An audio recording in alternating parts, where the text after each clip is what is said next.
কতটুকু, পর্দার হুকুম কি, সেখানে আমি বলেছি পর্দা করা ফরজ। এই পর্দা আপনার অধিকার, এটা আপনার আভিজাত্যের প্রতীক, আপনার রুচির প্রতীক। এটা বলে কতটুকু পর্দা, সেক্ষেত্রে আমি দুইটা মত উল্লেখ করেছিলাম। দুইটা মত উল্লেখ করেছি। মত নাম্বার 1, সারা শরীর ঢেকে রাখবে, ফেসটা খোলা রাখবে, হাত খোলা রাখবে, এটা একটা মত। আরেকটা মত, সব ঢেকে রাখতে হবে, শুধু চোখ খোলা, তাই না? দুইটা মত উল্লেখ করে আমি বলেছিলাম যে এটা হচ্ছে রুখসাত আর এটা হচ্ছে আজিমাত। আমি এও বলেছি যে এর চেয়ে শ্রেষ্ঠ পর্দার হতে পারে না, শুধু চোখ খোলা, সব ঢেকে রাখতে হবে, এটা শ্রেষ্ঠ পর্দা, এর চেয়ে ভালো পর্দা হতে পারে না। আমি নিজেও সাজেস্ট করি এটা, যে শুধু চোখ খোলা থাকবে। আবার ওই প্রশ্নের উত্তরে এও বলেছি চেহারা হচ্ছে সৌন্দর্যের রাজধানী, চেহারাই যদি দেখা হয়ে যায় তো সব দেখা হয়ে যায়, এজন্য এটা আমি সাজেস্ট করেছি। তারপরে এরা আমার ধাক্কাইতে ধাক্কাইতে ওই মতের দিকে নিতে চায়, হাসনা নাই? তো এই যে 3 বার যে আমি এই কথা বললাম, এগুলো শুনবার সময় কি কানে তুলা দিয়ে রাখছিলেন? হ্যাঁ, তখন কি শুনেন না? এগুলো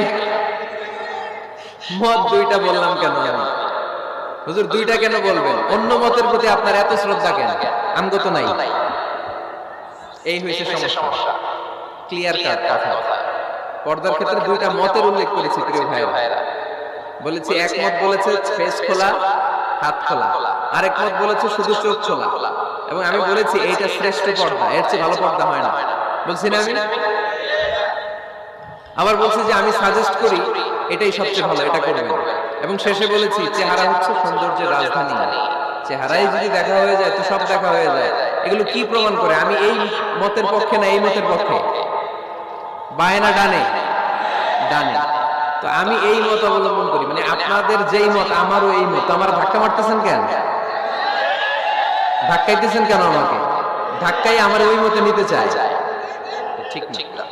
বাড়াবাড়ি কখনো কল্যাণ বয়ে নিয়ে আসে না। আওয়াজ করবেন না, মনোযোগ দিয়ে শুনেন। এই যে মত, এটা আমার মত না, এটা অনেক স্কলারদের মত। নারীরা শুধু ফেস খোলা রাখবে আর হাতের কবজি পর্যন্ত খোলা রাখবে, এটা আমার মত না। আমি অন্যদের মতকে শুধু ন্যারেট করেছি, বর্ণনা করেছি। মেজরিটি স্কলাররা, জুমহুরুল ফুকাহা, আই রিপিট, আমি আবার বলছি, মেজরিটি স্কলাররা বলেছেন ফেস এবং হাত খোলা রাখা যাবে।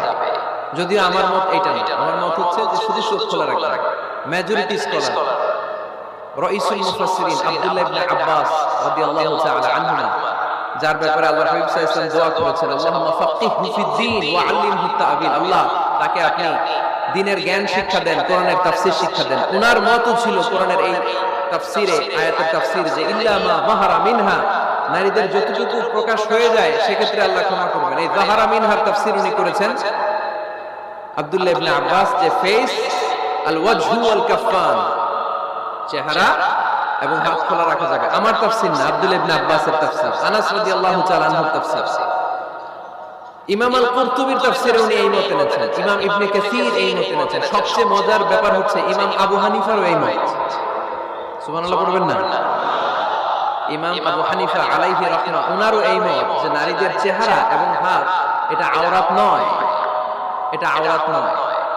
আপনি আল আজহার ইউনিভার্সিটির ফিকহ একাডেমির খোঁজ খবর নেন, কিবারু লাজনাতু কিবারিল উলামা, ওনাদের ফতোয়া বোর্ডের রায় হচ্ছে নারীদের এই ফেস আর হাত নারীরা খোলা রাখতে পারবে।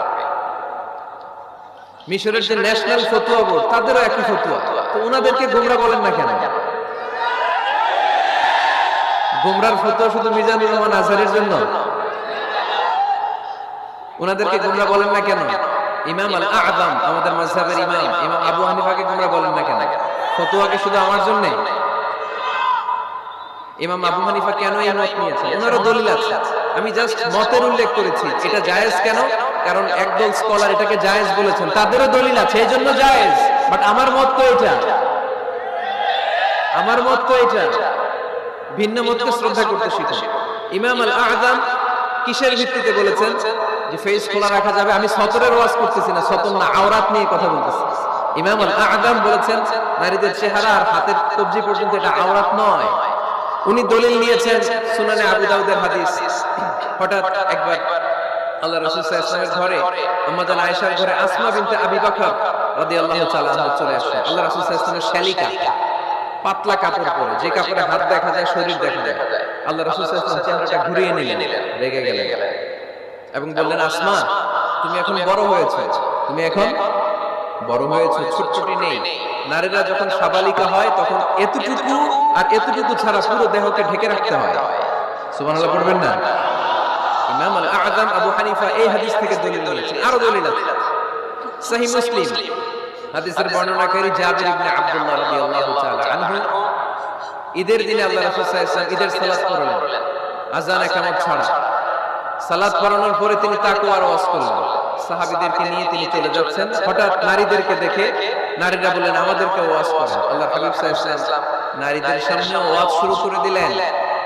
হাদিসের বর্ণনাকারী জাবির ইবনে আব্দুল্লাহ উনি বললেন, নারীদেরকে নিয়ে যখন আল্লাহ রাসূল সাল্লাল্লাহু আলাইহি ওয়াসাল্লাম ওয়াজ করতেছিলেন, আল্লাহ রাসূল যে ওয়াজটা সবচেয়ে গুরুত্ব দিলেন, আল্লাহর হাবিব সাল্লাল্লাহু আলাইহি ওয়াসাল্লাম বললেন, তাসাদদাকনা, নারীরা তোমরা সদকা করো, দান খয়রাত করো, কারণ আমি দেখেছি তোমরাই বেশিরভাগ হবে জাহান্নামের লাকড়ি, তোমরাই বেশিরভাগ জাহান্নামের লাকড়ি হবে। এই কথা শুনে ফাকামাত ইমরাআতুন মিন ওয়াসাতিহিন, এক নারী দাঁড়ালো, নারীদের মাঝখান থেকে এক নারী দাঁড়িয়ে হাত তুলল। জাবির ইবনে আব্দুল্লাহ বলেন, নারীটি যখন দাঁড়ালো আমি দেখলাম সুফাআউল খাদ্দাইন, এই নারীর গালের মধ্যে ফুটফুট কালো দাগ। গালের মধ্যে কি? কালো দাগ। তো ওনার চেহারা যদি খোলা না থাকতো গালের কালো দাগ দেখা যেত? কথা বলেন না কেন? এই দলিলগুলোর আলোকে ইমাম আল আযম আবু হানিফা রাহিমাহুল্লাহ উনি মত প্রকাশ করেছেন জরুরি প্রয়োজনে এই ফেস খোলা রাখা যাবে। সহিহ বুখারীর আরেকটা হাদিস শুনুন, বর্ণনাকারী আব্দুল্লাহ ইবনে আব্বাস রাদিয়াল্লাহু তাআলা। হজের দিন আল্লাহ রাসূল সাল্লাল্লাহু আলাইহি সাল্লাম উটের উপরে বসা, পেছনে চাচাতো ভাই ফদল ইবনে আব্বাস। ইয়ামুন নাহারে এক নারী আসলেন, সুন্দরী নারী, রূপবতী, অসাধারণ সুন্দরী নারী। এসে বললেন, ইয়া রাসূলুল্লাহ আমার একটা প্রশ্ন আছে। এই নারী এতই সুন্দরী ছিল, ফদল ইবনে আব্বাস বারবার নারীর দিকে তাকাতে লাগলেন। আল্লাহর হাবিব সাল্লাল্লাহু আলাইহি ওয়াসাল্লাম, ফদল চেহারাটা ঘুরাও, এরকম বলে ফদলের চেহারা ঘুরায় দিলেন। ফদল আবার তাকালেন, আল্লাহর হাবিব সাল্লাল্লাহু আলাইহি ওয়াসাল্লাম বললেন, ফদল চেহারাটা ঘুরাও। উনি আবার তাকালেন, আল্লাহর হাবিব সাল্লাল্লাহু আলাইহি ওয়াসাল্লাম বললেন, এই ফদল চেহারাটা ঘুরাও। দেখেন নারীকে একবার বলতেছেন, এই মেয়ে তুমি সুন্দরী নারী, দেখো না ছেলেরা তোমার দিকে তাকায় আছে, চেহারাটা ঢাকো। বলছেন একবার, কথা বলেন না কেন? বলেন, বরং ফদল ইবনে আব্বাসকে চেহারা ঘোরাতে বলেছেন। তার মানে সব দায় দায়িত্ব নারীদের উপর বর্তায় না, পুরুষদেরকে নিজের দায়িত্ব নিতে শিখতে বলেছেন বিশ্বনবী সাল্লাল্লাহু আলাইহি ওয়াসাল্লাম। আমাদেরও দায়িত্ব আছে না নাই? তো এই হাদিসগুলোর আলোকে ইমাম আল আযম উনি মত পোষণ করেছেন যে ফেস খোলা রাখা যাবে। আমার মত না, তার মানে এটাও একটা মত আছে, ওনাদেরও দলিল আছে। আমার মত হচ্ছে যে শুধু চোখ খোলা রাখতে হবে, বাকি সব ঢেকে রাখতে হবে। তারপরেও ওনারা আমাকে এই মতের দিকে নিতে চাচ্ছে। আমি তো আসলে দুইটা মত শুধু প্রকাশ করেছি। এই পরিবর্তিত বিশ্ব ব্যবস্থায় নারীদেরকে অনেক জায়গায় যেতে হয়, চিকিৎসার জন্য বেরোতে হয়, শিক্ষকতা করতে হয়। আপনি শুধু আপনার মাদ্রাসার গণ্ডির ভেতরটারই গোটা দুনিয়া ভাববেন না। পেন্টাগনে আমাদের মুসলিম নারীরা চাকরি করে, আমেরিকার মিলিটারি ফোর্সে আমার মুসলিম বোনেরা চাকরি করে, ইংল্যান্ডে, এখানে তো অনেক ইংল্যান্ডের ভাইয়েরা আছে, ওনারা জানবেন, ইংল্যান্ডের পুলিশ সেকশনে আমার মুসলিম বোনেরা চাকরি করে। নানা কারণে ওনাদের পক্ষে ফেস ঢেকে রাখা সম্ভব হয় না, ফলে ওনারা এই মতের আলোকে রুখসাতের উপর আমল করার সুযোগ পায়, ঠিক কিনা? মানে এটাও একটা মত আছে, এটাও একটা মত আছে, ওনারা রুখসাতের উপর আমল করে। বাট আমার মত হচ্ছে না, আজিমতটা উত্তম, এটা শ্রেষ্ঠ পর্দা, কারণ চেহারায় যদি দেখে ফেলে সবই দেখে দেবে। তো আমার মত এইটা, তারপরও আমাকে এই মতের প্রবক্তা বানাতে চায়, এরকম আছে না নাই? বাড়াবাড়ি করবেন না, বাড়াবাড়ি কখনো ভালো ফল বয়ে নিয়ে আসে না, আওয়াজ করে বলতে হবে, ঠিক কিনা? আল্লাহ আমাদের সবাইকে মধ্যম পন্থা অবলম্বনের তৌফিক দান করেন। কারো ব্যাপারে সমালোচনা করলেও যেন আমরা ইনসাফের সাথে সমালোচনা করতে পারি, আল্লাহ তুমি তৌফিক দাও। এজন্য রাব্বুল আলামিন বলেন, ইয়া আইয়ুহাল্লাযীনা আমানু কু আনফুসাকুম ওয়া আহলিকুম নার ওয়া কুদুহান নাস ওয়াল হিজারা আলাইহা মালাইকাতুন গিলাদুন শিদাদুন লা ইয়াসুনাল্লাহা মা আমারহুম ওয়া ইয়াফআলুনা মা ইউমারুন। সুবহানাল্লাহ পড়েন। আল্লাহ ডেকে বললেন, ও বিশ্বাসীরা শোনো শোনো, তোমরা নিজেদেরকে জাহান্নামের আগুন থেকে বাঁচাও, নিজেদের পরিবার বর্গকেও ওই জাহান্নামের আগুন থেকে বাঁচাও, যে জাহান্নামের রক্ষী ফেরেশতারা খুব নির্দয়, খুব নির্মম, এদের চেহারায় হাসি নাই। রব্বুল আলামিন তাদেরকে যা আদেশ করে তারা তাই পালন করে। ফেরেশতারা আল্লাহর কোন আদেশে অবাধ্য হয় না। ওই জাহান্নামকে ভয় করো, আর জাহান্নাম থেকে নিজেও বাঁচো, নিজের পরিবারকেও বাঁচাও। নিজেও বাঁচতে হবে, পরিবারকেও বাঁচাতে হবে, নিজেও জান্নাতে যেতে চাই, আব্বা আম্মা স্ত্রী সন্তান ভাই বোন সবাইকে নিয়ে জান্নাতুল ফেরদাউসে থাকতে চাই, ঠিক কি না? এজন্য রব্বুল আলামিন বিশ্বনবীকে আদেশ করলেন, ওয়া'মুর আহলাকা বিস-সালাতি ওয়াসতাবির আলাইহা। ও নবী, আপনি আপনার ফ্যামিলির সদস্যদেরকে সালাতের আদেশ করেন এবং নিজেও সালাত পালনে সচেষ্ট হন। একা একা সালাত পালন করলে হবে না, আপনার পরিবারের সবাইকে আপনি মুসল্লি বানান। নিজেও সালাত পড়েন, সন্তানদেরকেও সালাত কায়েমকারী বানান। আপনি একা একা নামাজ পড়েন, আপনার ছেলে নামাজ পড়েন, এরকম আছে না নাই? বাবা নামাজ পড়ে, মা নামাজ পড়েন, আছে না নাই? ভাই নামাজ পড়ে, বোন নামাজ পড়েন, আছে না নাই? আচ্ছা, আমি জান্নাতে থাকবো, আমার মা থাকবে জাহান্নামে, এটা ভালো লাগবে? আমি থাকবো জান্নাতে, আমার আব্বা জাহান্নামে, ভালো লাগবে কার কার? আমি থাকবো জান্নাতে, আমার ছেলে মেয়েগুলো জাহান্নামে। আমি জান্নাতের নাজ নিয়ামত ভোগ করব, আমার স্ত্রী থাকবে জাহান্নামের আগুনে, এটা আমাদের ভালো লাগবে? এজন্য মুমিন পরিবারের সবাই আমরা জান্নাতে যেতে চাই। আমিও যাব, মা বাবাও যাবে, আমার স্ত্রী সন্তানরাও যাবে। এজন্য রব্বুল আলামিন বিশ্বনবীকে বললেন, নবী নিজেও জাহান্নামের আগুন থেকে বাঁচান, আপনার পরিবার বর্গকেও জাহান্নামের আগুন থেকে বাঁচান। নিজেও বাঁচেন, পরিবারকেও বাঁচান। এজন্য মুসল্লি ভাইরা সাবধান, একা মুসল্লি হয় না। ইসলাম পালনকারীরা সাবধান, একা ইসলাম পালনকারী হবেন না। ফ্যামিলির সবাইকে মুসল্লি বানাইতে হবে, সবাই মিলে ইসলাম পালন করতে হবে, সবাই মিলে ঘরটার একটা জান্নাতের টুকরা বানাতে হবে, ঠিক কি না? মুমিন জীবনে পরিবারের গুরুত্ব অনেক বেশি। ফ্যামিলি হচ্ছে এই পৃথিবীর সর্বপ্রথম ইনস্টিটিউশন, প্রতিষ্ঠান। এক একটা পরিবার এক একটা কি প্রতিষ্ঠান, ইনস্টিটিউশন। গোটা বিশ্বে যদি ইসলাম পালন নিষিদ্ধ হয়, আমার পরিবারে আমার ইসলাম পালনের সুযোগ আছে না নাই? কথা কি বুঝতেছেন? বাংলাদেশে ইসলাম পালন নিষিদ্ধ করে দেওয়া হলো, মসজিদে যাওয়া নিষিদ্ধ করে দেওয়া হলো, তাফসীর মাহফিল নিষিদ্ধ করে দেওয়া হলো, জুমার খুতবা নিষিদ্ধ করা হলো, ইসলামের সব অনুশাসন পালনকে রাষ্ট্রীয়ভাবে নিষিদ্ধ করা হলো। কিন্তু আমার পরিবারের ভেতরে ইসলাম পালনের সুযোগ আছে না নাই? আমার বেডরুমের ভিতরে কেউ নিষিদ্ধ করতে পারবে কিছু? কথা বলেন। এজন্য গোটা বিশ্বেও যদি ইসলাম পালন নিষিদ্ধ হয়, আমার পরিবারে ইসলাম পালনের সুযোগ আছে না নাই? এজন্য পরিবার অনেক গুরুত্বপূর্ণ। মুমিন পরিবার এটা আল্লাহর পক্ষ থেকে নেয়ামত। আর মুমিন পরিবারে ভালোবাসার ভিত্তি হচ্ছে ঈমান। মুমিন না হলে মুমিন পরিবারের সদস্য হওয়া যায় না। নূহ আলাইহিস সালাম আল্লাহরে বললেন, আল্লাহ এই মহাপ্লাবনে আপনি আমার ছেলেকে মারবেন না। ইন্নাহু মিন ইবনি, নিশ্চয়ই এই ছেলেটা সে আমার সন্তান, আমার ঔরসজাত। আল্লাহ বললেন, না নূহ, তুমি ভুল বলেছ, সে তোমার সন্তান নয়। ঔরসজাত হলেই সন্তান হয় না, ঈমান আনা লাগে। চিল্লায় বলেন ঠিক কি না? নূহ আলাইহিস সালামের এই মহাপ্লাবন নূহ আলাইহিস সালামের সন্তান কানাআনকে রক্ষা করতে পারে নাই। এজন্য মুমিন পরিবারের ভালোবাসার ভিত্তি হচ্ছে ঈমান। আওয়াজ করে বলতে হবে, বিশ্বাসীদের পরিবারের ভালোবাসার ভিত্তি কি? আরো জোরে বলেন, ভিত্তি কি? ঈমান। এজন্য আমাদের পরিবারগুলো আমাদের জন্য রহমত, আমাদের পরিবারগুলো আমাদের জন্য আল্লাহ তাআলার পক্ষ থেকে মার্সি, ব্লেসিংস এন্ড বাউন্টিজ। এই পরিবারের বন্ধন যেন কখনো নষ্ট না হয়, আমরা যেন পারিবারিক সম্প্রীতি ভালোবাসা কখনো নষ্ট না করি। এখন ওয়েস্টের ধাক্কায়, পাশ্চাত্যের কালচারের ধাক্কায় আমাদের পরিবারগুলো নষ্ট হতে শুরু করেছে, ঠিক কি না?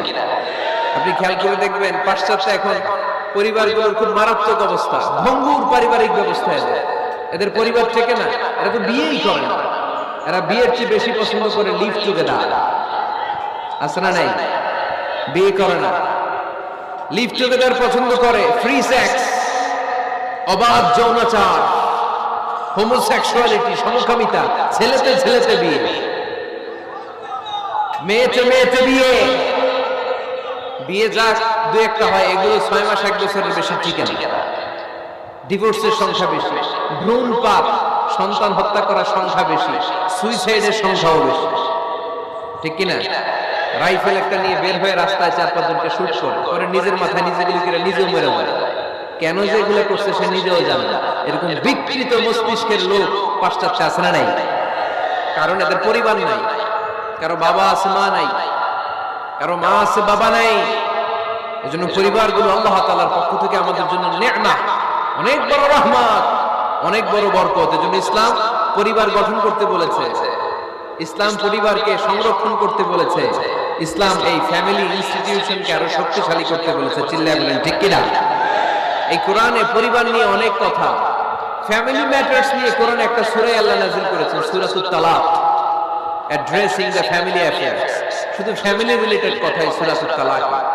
আবার একটা পরিবার আল্লাহ তাআলার কাছে এতটাই প্রিয় ছিল, ওই পরিবারের নামে আল্লাহ কোরআনে একটা সূরাই দিয়ে দিয়েছেন, সূরাতু আলে ইমরান। ইমরানের পরিবারের নামে সূরা। সুবহানাল্লাহ পড়বেন না?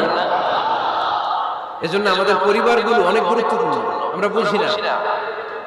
আমরা পরিবারের সম্প্রীতি ভালোবাসাকে অটুট রাখার ব্যাপারে সচেতন থাকি না, কিন্তু ইসলাম এই পরিবার সংরক্ষণে অনেক গুরুত্ব দিয়েছে।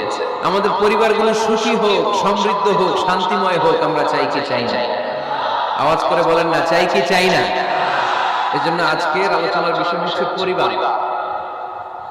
সুখী পরিবারের ফর্মুলা আজকে আপনাদেরকে শোনাবো, কি করে পরিবারকে সুখে রাখতে হয়, শান্তিতে রাখতে হয়। কোরআনের আলোকে শুনতে চান?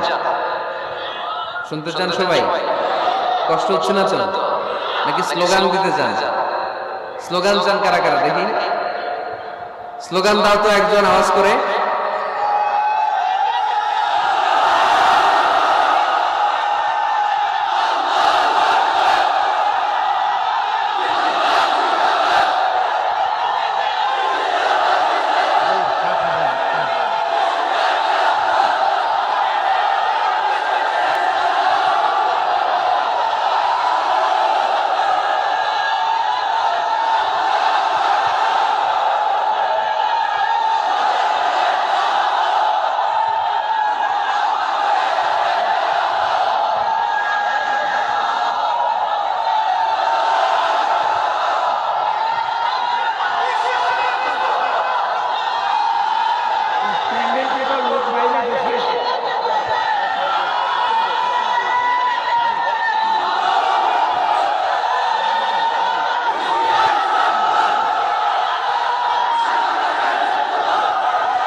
মাশাআল্লাহ।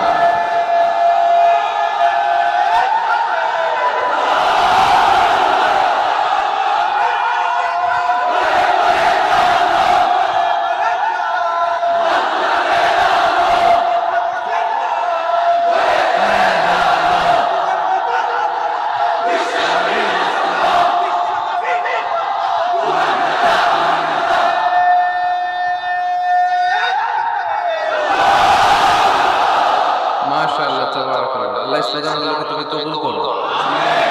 স্লোগান হয়ে গেছে, খুশি? সবাই খুশি? জিয়য়। ঠিক আছে, এবার আলোচনায় যাই। সুখী পরিবারের ফর্মুলা। কোন পরিবার? আওয়াজ করে বলেন, আরো জোরে বলেন।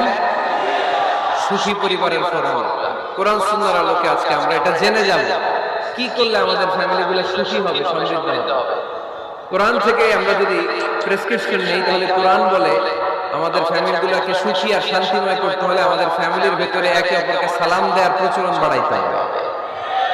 কি দিবেন? আওয়াজ করে বলেন, কি দিবেন? ফাইযা দাখালতুম বুয়ুতান ফাসাল্লিমু আলা আনফুসিকুম তাহিয়াতাম মিন ইনদিল্লাহি মুবারাকাতান তাইয়্যিবা। রব্বুল আলামিন বলেন, যখন তোমরা তোমাদের ঘরে ঢুকবা, ঢুকেই পরিবার বর্গকে একে অপরকে সালাম দাও।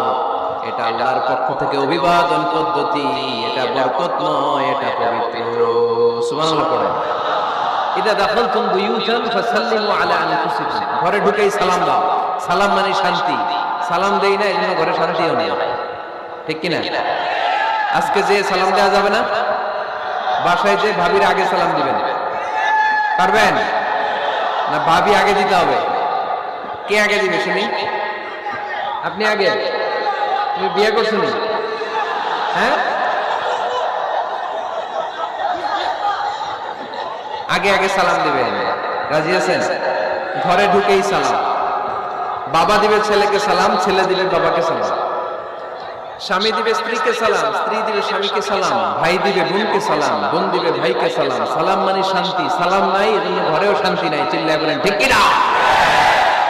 এজন্য আল্লাহ বললেন, তোমার ঘরে যখন তুমি ঢুকবা, ফাইদা দাখালতুম বুয়ুতা ফাসাল্লিমু আলা আনফুসিকুম, তোমরা নিজেদেরকে সালাম দাও। তাহিয়াতাম মিন ইনদিল্লাহ, এটা আল্লাহর পক্ষ থেকে অভিবাদন পদ্ধতি।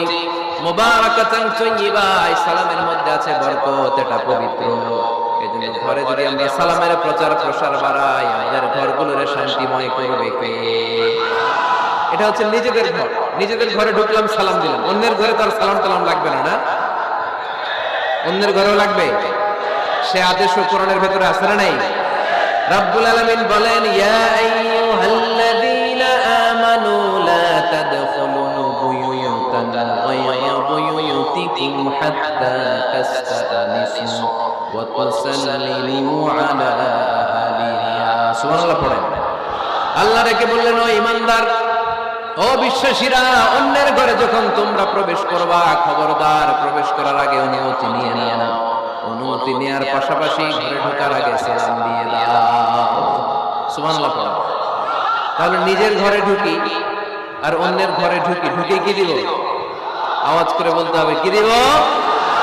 সালাম। আমি আপনাদেরকে সালাম দেই, উত্তর দেন, আসসালামু আলাইকুম ওয়া রাহমাতুল্লাহ। এবার আপনারা আমাকে সালাম দেন, আমি উত্তর দিব, ওয়ালাইকুম আসসালাম ওয়া রাহমাতুল্লাহ। পারা যাবে নাকি বলবেন আমি বউরে কেন দেব? উনি না আমার আগে দিবেন। আমি জামাই, আমি স্বামী, আমি হাজবেন্ড। আচ্ছা, হাজবেন্ডের কি বলেন সিলেটি ভাষায়? স্বামীরা জামাই পাইতাইনি। জামাই তো জামাই আগে দিবে না বউ আগে দিবে?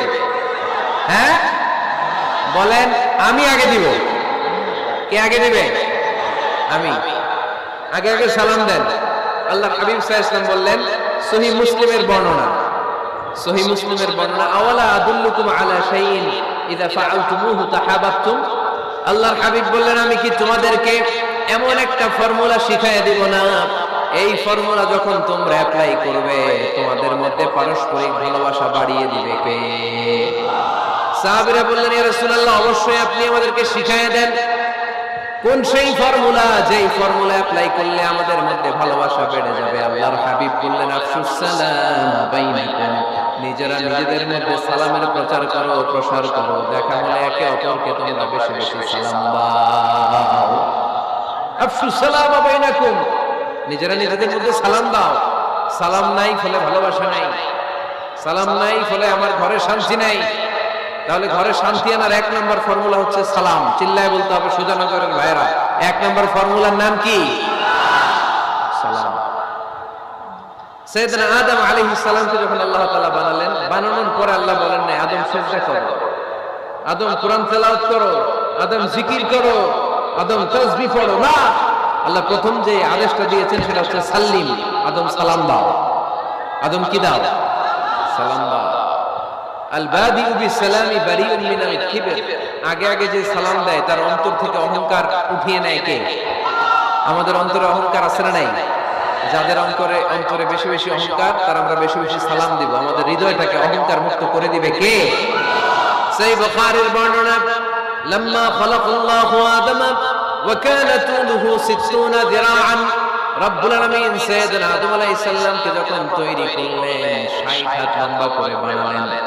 আবার আমরাও যারা জান্নাতের ভেতরে ঢুকবো, আমাদেরকে সেদিন 60 হাত লম্বা করে বানিয়ে দিবেন কে? কয় হাত লম্বা হয়ে ঢুকবেন জান্নাতে? 60 হাত। সাইয়েদনা আদম আলাইহিস সালামকে যখন আল্লাহ তাআলা বানালেন, বানিয়ে আল্লাহ তাআলা প্রথম যে আদেশটা করলেন সেটা হচ্ছে সাল্লিম, আদম সালাম দাও। কি দাও? সাল্লিম আলা উলাইকান নাফার, এই ফেরেশতাদের এই দলটাকে সালাম দাও। কারণ ইবলিস অহংকারের কারণে সে হয়েছে জাহান্নামী। আল্লাহ চেয়েছেন আমার আদম যেন অহংকারী না হয়, এজন্য আগে আগে সালাম দেওয়া শিখাই দিলেন। চিল্লায় পড়েন আল্লাহু আকবার। আগে যে সালাম দেয় তার হৃদয় থেকে অহংকারকে আল্লাহ মুক্ত করে দেয়, এজন্য আগে সালাম দিবেন। মুরব্বীরা বসে থাকবেন না যে বাচ্চাটা আমার আগে দিবে। অনেক মুরব্বীরা এরকম করে যে আমি দেবো কেন, আমি তো মুরব্বী, ছোটরা আমারে দিবে, এরকম আছে না নাই? আপনি দেন না। আপনি কয়েকদিন দিতে দিতে লজ্জায় পড়ে বাচ্চাটাও আপনার সালাম দিতে শুরু করবে, ঠিক কিনা? আপনি আপনার স্ত্রীকে কয়েকদিন দিয়ে দেখেন না, কয়েকদিন দিয়ে দেখেন, দেখবেন কয়েকদিন পরে আপনার স্ত্রীও আপনাকে সালাম দিতে শুরু করবে, ঠিক কিনা? এজন্য ফ্যামিলিতে সুখ শান্তি আনার প্রথম মাধ্যম হচ্ছে সালাম। প্রথম মাধ্যম কি? সালাম দিন আর সালামতে থাকুন। সালাম দিন আর কিসে থাকুন? সালামতে থাকুন। জান্নাতে যখন জান্নাতীরা যাবে, জান্নাতীদেরকে বারবার সালাম দেওয়া হয়। প্রতিটা গেটেই ফেরেশতারা সালাম দিবে। চিল্লায় বলেন আল্লাহু আকবার। ফেরেশতারা বলবে সালামুন আলাইকুম তিবতুম ফাদখুলুহা খালিদিন। ও জান্নাতীরা আসেন, বসেন, আল্লাহর পক্ষ থেকে আপনাদের জন্য সালাম। ওয়া তাহিয়াতুহুম ফিহা সালাম। জান্নাতের অভিবাদন পদ্ধতির নাম হচ্ছে সালাম। জান্নাতীরাও একে অপরকে সালাম দিবে। সুবহানাল্লাহ। জান্নাতে ঢুকলেই সালাম, জান্নাতে বসলেই সালাম, জান্নাতে একে অপরের সাথে দেখা হলেই সালাম। তাই যারা ঘরের ভিতরে জান্নাতি আমেজ উপভোগ করতে চান তারা একে অপরকে সালাম দিবেন। রাজি আছেন? সালাম দিন আর সালামতে থাকুন। ঘরে যারা জান্নাতি সুখ অনুভব করতে চান তারা সালাম দিবেন। তাহলে আজকে থেকে ঘরে সুখ সমৃদ্ধি আর শান্তি ফিরে আনার প্রথম ফর্মুলা আমরা জানলাম সালাম। চিল্লায় বলেন প্রথম ফর্মুলা কি? মনে থাকবে না ভুলে যাবেন? বাসায় যে আজকে সালাম দেয়া যাবে, সবাই পারবেন? মাশাআল্লাহ। এক নম্বর পয়েন্ট শেষ। ঘরে শান্তি রাখার, রহমত রাখার 2 নম্বর পদ্ধতি হচ্ছে ঘরে ছবি টাঙিয়ে রাখবেন না। ছবি না, বিয়ের ছবি টাঙিয়ে রাখবেন না। মৃত আব্বা আম্মার ছবি বাধাই করে টাঙিয়ে রাখবেন না। নেতা নেত্রীর ছবিও টাঙিয়ে রাখা যাবে না, এটা নিষেধ। রহমতের ফেরেশতারা আসে না, ঘরে ঢুকে না।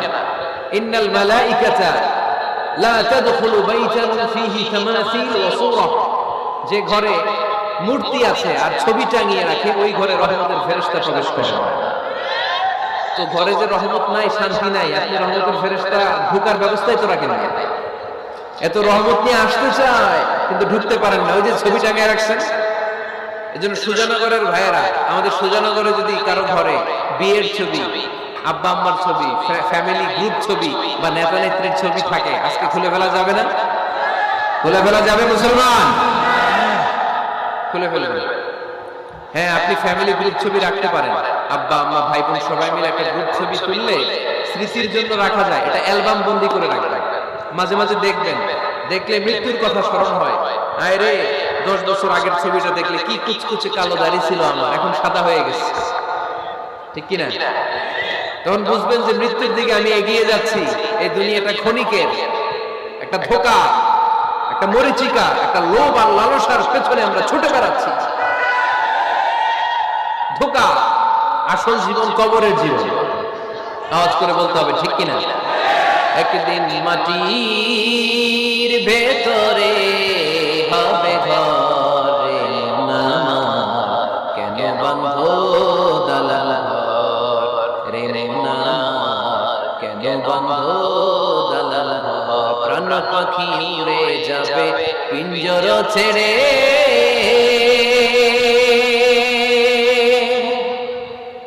ধরা ধামে সবই রবে, তুমি যাবে চলে।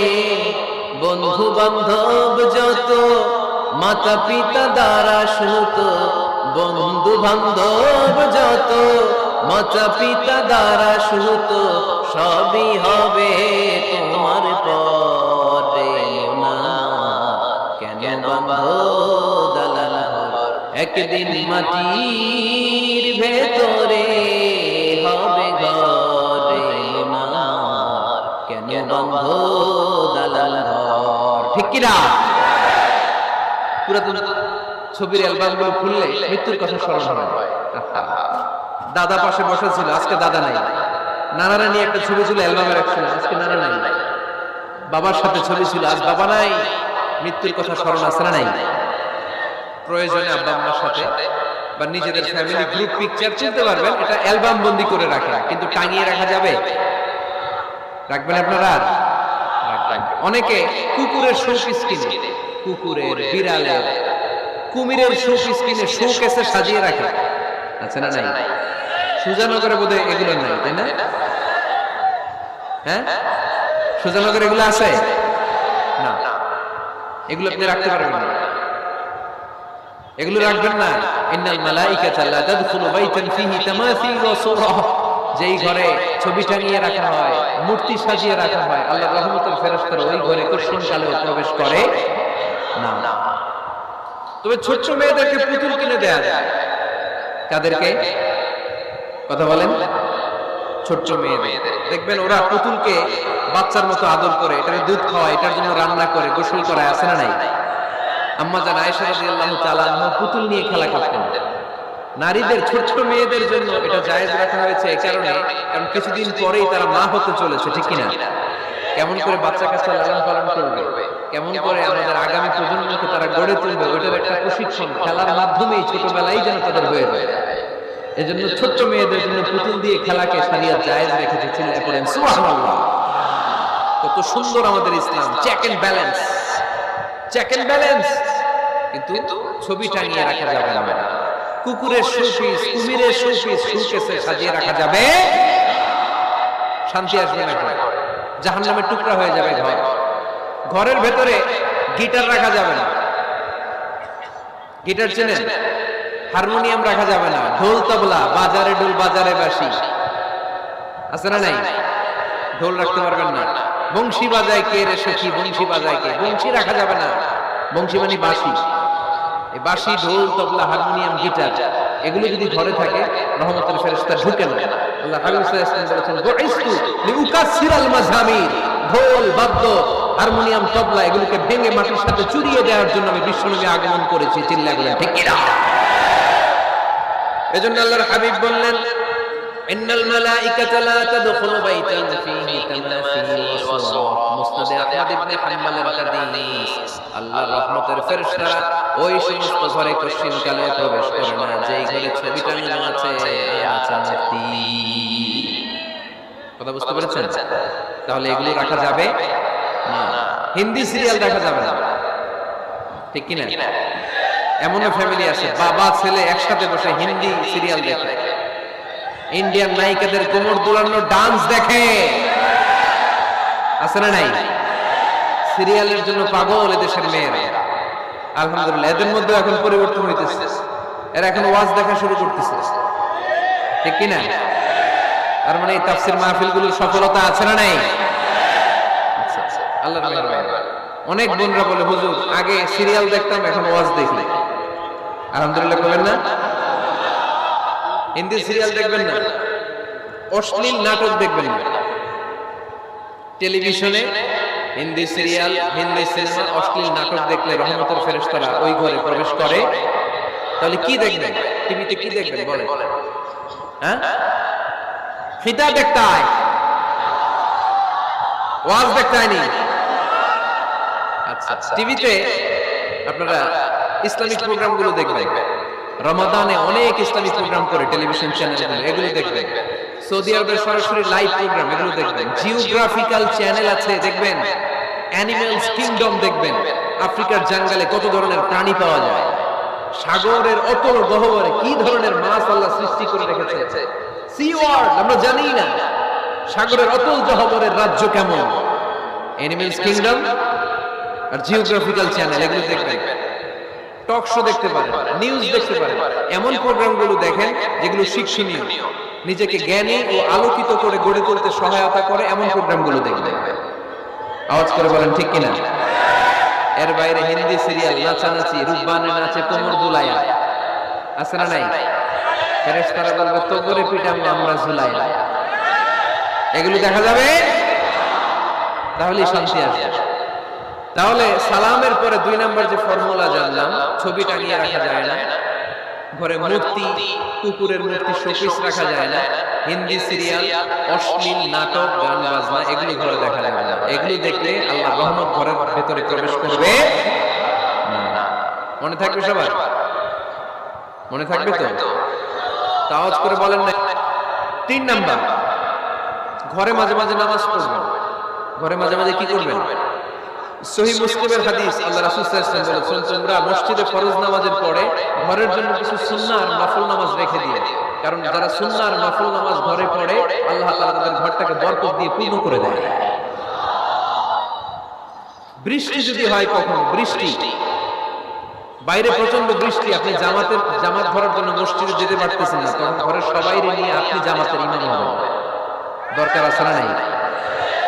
আপনি ইমাম, আপনার ছেলেরা পেছনে, মেয়েরা পেছনে, নারী পুরুষ একই কাতারে দাঁড়াতে পারে না, তো আপনি ইমাম, পেছনে আপনার ছেলেরা, এর পরের কাতারে আপনার মেয়েরা আর আপনার স্ত্রীরা। পারা যাবে না? ছেলে মেয়ে যদি না থাকে, হুজুর আমি আর সে টোনাটনি সংসার, তাহলে টোনা দাঁড়াবে সামনে, টুনি দাঁড়াবে পেছনে, একসাথে দাঁড়ানো যাবে? আমি আর আজকে সভাপতি লিয়াকত ভাই দুজনে মিলে যদি জামাত করি একসাথে দাঁড়ানো যাবে। আমি এদিকে, লিয়াকত ভাই আমার ডানে, ঠিক কিনা? কিন্তু টোনা টুনি যদি দাঁড়ায়, টোনা দাঁড়াবে সামনে, টুনি দাঁড়াবে বরাবর পিছনে। মাসালা বুঝতে পেরেছেন? The family that prays together stays together. যে ফ্যামিলি একসাথে নামাজ পড়ে ওই ফ্যামিলি টিকে থাকে বহুদিন, ঠিক কিনা? I repeat, the family that prays together stays together. যে পরিবার একসাথে সালাত আদায় করে ঘরে, এই পরিবারগুলো ভাঙে না। এই পরিবারে ডিভোর্সের কথা শুনবেন না। এই পরিবারে আছে শুধু শান্তি আর শান্তি। চিল্লায় বলেন ঠিক কিনা? তাহলে 3 নম্বর ফর্মুলা সুজানগরবাসীদের জন্য যেটা আমি শোনালাম, ঘরে জামাতে সালাত করবেন। বৃষ্টি, জামাতে যেতে পারতেছেন না, সবাই নিয়ে আপনি ইমামতি করেন, অথবা তাহাজ্জুদের সময় বাচ্চাদের ডিসেম্বর মাসে প্রায় অফ থাকে না? কথা কয় না? ডিসেম্বর মাসে ছুটি আছে না নাই? আচ্ছা আচ্ছা। এই ছুটির সময়গুলোতে তাহাজ্জুদের প্রোগ্রাম করেন বাসায়। আপনি ইমাম, আপনার ছেলে মেয়ে, স্ত্রী, আপনার মুক্তাদি একসাথে ঘরে সালাত করলে ঘরটারে বরকতময় করে দেয় কে? কয়টা গেল? কয়টা? ভালো লাগতেছে না? নাকি আবার স্লোগান লাগবে? স্লোগান লাগলে আমারে বলবেন, স্লোগান দেওয়াই দিবেন। আওয়াজ করে বলতে হবে কয়টা গেল? 3টা। 4 নাম্বার, ঘরে সুখ শান্তি সমৃদ্ধি ফিরিয়ে আনার 4 নাম্বার ফর্মুলা হচ্ছে একসাথে খাবার খাওয়া। কিভাবে খাবার খাবেন? একসাথে বসে খাবার। যদি একান্নবর্তী ফ্যামিলি হয়, ভাই বোন আত্মীয় স্বজন একসাথে, নারী পুরুষ দেখা দেয়া যায়, তখন ছেলেরা একসাথে খায়। ছেলেদের পর্ব শেষ হলে মেয়েরা একসাথে খায়। একসাথে খেলে, খাবার শেয়ার করলে বরকত আছে না নাই? সামান্য একটু খাবার আপনি আপনার ছেলের পাতে তুলে দিলেন, আপনার ছেলে আপনার পাতে তুলে দিল, বরকত বাড়ায় দিবে কে? একসাথে ইফতারি করবেন, আলাদা আলাদা ইফতারি করবেন, একসাথে ইফতারি করলে বরকত দেয় কে? আল্লাহ হাবিব সাল্লাল্লাহু আলাইহি ওয়াসাল্লাম, কেউ যদি কাউকে ইফতারি করায় তাহলে রোজাদারের যত সওয়াব, যিনি ইফতারি করালো তারও তত সওয়াব। সাহাবারা বলেন, আমাদের তো এত সম্পদ নাই যে মানুষকে ইফতারি করে। আল্লাহ হাবিব সাল্লাল্লাহু আলাইহি ওয়াসাল্লাম বলেন, ওয়ালাউ বিতামরা, একটা খেজুর দিয়েও যদি করাও এই সওয়াব পাবে। ওয়ালাউ বিআফকাতি লাবান, এক ঢোক দুধ দিয়েও যদি করাও, ওয়ালাউ বিশারবাতি মা, এক ঢোক পানি দিয়েও যদি করাও, এই সওয়াব পাবে। আপনি আপনার ভাই বোন একসাথে ইফতারি করতে বসেছেন, আপনার প্লেট থেকে একটা পেঁয়াজ আপনার ভাইয়ের প্লেটে দিবেন, ওই সওয়াব পাবে। আপনার ভাই একটা খেজুর আপনার প্লেটে দিবে, ওই সওয়াব পাবে। সুবহানাল্লাহ কইবেন না? তাহলে ঘরে সুখ শান্তি ফিরে আনার 4 নম্বর ফর্মুলা, একসাথে খাবার খান। একসাথে খাবার খেলে হৃদ্যতা বাড়ে, সম্পর্ক বাড়ে। খাবার শুরু করবেন বিসমিল্লাহির রহমানির রহিম দিয়ে। কি দিয়ে? কোন হাতে খাবেন? বা হাতে, তাই না? চিল্লায় বলেন কোন হাতে? ডান হাতে। বিসমিল্লাহ বলে খাওয়া শুরু করবেন, ডান হাতে খাবেন। খাওয়া শেষে পড়বেন আলহামদুলিল্লাহ। খাওয়ার পরে কি পড়বেন? খবরদার রান্নার বদনাম করবেন না কখনো। রান্নার বদনাম করেন নাকি? এটা ঝাল হইছে, ওইটা মজা হয় নাই, এটা টক হইছে, এটা লবণ হয় নাই, এরকম আছে না নাই? লবণ হয় নাই, বউরের তালাক দিছে, এরকম আছে না নাই?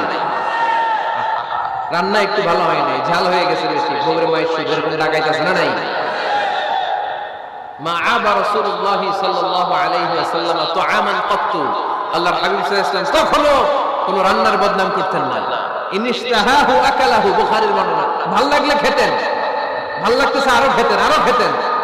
ওয়া ইন কারিহাহু তারাকা, ভালো না লাগলে রেখে দিতেন, ওর দিকে তাকাইতেন না। কিন্তু কখনো বলেন নাই লবণ হয় নাই, কখনো বলেন নাই ঝাল বেশি হয়েছে, কখনো বলেন নাই রান্নাটা মজা হয় নাই। সুবহানাল্লাহ বলবেন না? কি রাসূল ছিলেন আমার। এজন্য রান্নার বদনাম করবেন না, একসাথে মিলেমিশে খান, বরকত বাড়ায় দিবে কে? চারটা গেল। 5 নাম্বার, ঘরে কোরআন তেলাওয়াত করুন। কি তেলাওয়াত? কোরআন তেলাওয়াত নাই, ঘরে তেলাওয়াত নাই, ফজরের পরে তেলাওয়াত নাই, সব ঘুম আর ঘুম, আছে না নাই? তো রহমত বরকত ঢুকবে কেমনে? ঘরে কোরআন তেলাওয়াত করুন। হাজবেন্ড তার ওয়াইফকে কোরআন তেলাওয়াত শোনাবে, ওয়াইফ তার হাজবেন্ডকে শোনাবে, বাবা তার সন্তানকে শোনাবেন, সন্তান বাবাকে শোনাবেন। প্রতি মাসের জন্য একটা সূরাকে নির্ধারণ করুন যে আমরা সবাই মিলে এই মাসে এই সূরাটা মুখস্থ করব। পারা যাবে? আওয়াজ করে বলেন তো, সূরাতুদ দুহা এটা কি খুব বড় সূরা? কথা কয় না। সূরাতুদ দুহা কি বড় সূরা না ছোট সূরা? তো এক মাসে কি এই সূরাটা মুখস্থ করা যাবে না? কথা বলে।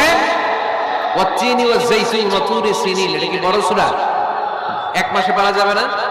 প্রতি মাসের জন্য একটা করে সূরা নির্ধারণ করুন। তাহলে 12 মাসে কয়টা সূরা? আওয়াজ করে বলতে হবে, 12টা সূরা। প্রতি মাসে একটা। আজকে 31st নাইট না? কয়টা বাজে? হ্যাঁ, আরো সময় বাকি। 12টা বাজতে বাজতে আরো দেরি অনেক। এখানে কিছু নাই না? মাশাআল্লাহ, সুজন তো খুব আল্লাহ আল্লাহ দেখি। আল্লাহ কবুল করুন। এই যে নতুন বছরের জন্য প্ল্যান নেন, ঘরটারে কি করে সুখী সমৃদ্ধ বানাবেন। প্রতি মাসের জন্য কয়টা সূরা? 12 মাসে তাহলে কয় সূরা? 12 সূরা। প্রতি সপ্তাহে আপডেট নেবেন, খোঁজ খবর নেবেন, কয় আয়াত হইলো তোমার। স্ত্রীর খোঁজ খবর নেবেন, সন্তানের খোঁজ খবর নেবেন, কয় আয়াত হলো। মাস শেষে সবাই সবার কাছ থেকে শুনবেন, ঘরের বরকত বাড়ায় দিবে কে? এরকম ফ্যামিলি আমাদের সবার হোক, আমরা চাই না? হ্যাঁ, স্ত্রী তার স্বামীকে কোরআন তেলাওয়াত করে শোনায়, স্বামী তার স্ত্রীকে কোরআন তেলাওয়াত করে শোনায়, বাবা তার সন্তানকে কোরআন তেলাওয়াত করে শোনায়, সন্তান তার বাবাকে কোরআন তেলাওয়াত করে শোনায়। আপনার ছেলে মেয়েরা যখন কোরআন পড়ে আওয়াজ করে পড়তে বলেন, যাতে ভুল হলে শুধরে দিতে পারেন। এবং প্রতি মাসে যে সূরাটা মুখস্থ করবেন, ওই সূরাটা তাদাব্বুরে কোরআন করতে হবে, অর্থ জানতে হবে। মাতৃভাষায় কোরআনের অর্থ জানার দরকার আছে না নাই? তাহলে ঘরে কোরআন তেলাওয়াত করবেন। আল্লাহ রাসূল সাল্লাল্লাহু আলাইহি ওয়াসাল্লাম আম্মা জান আয়েশা রাদিয়াল্লাহু তাআলা আনহার কোলের মধ্যে মাথা রেখে কোরআন তেলাওয়াত করতেন। সুবহানাল্লাহ নাই?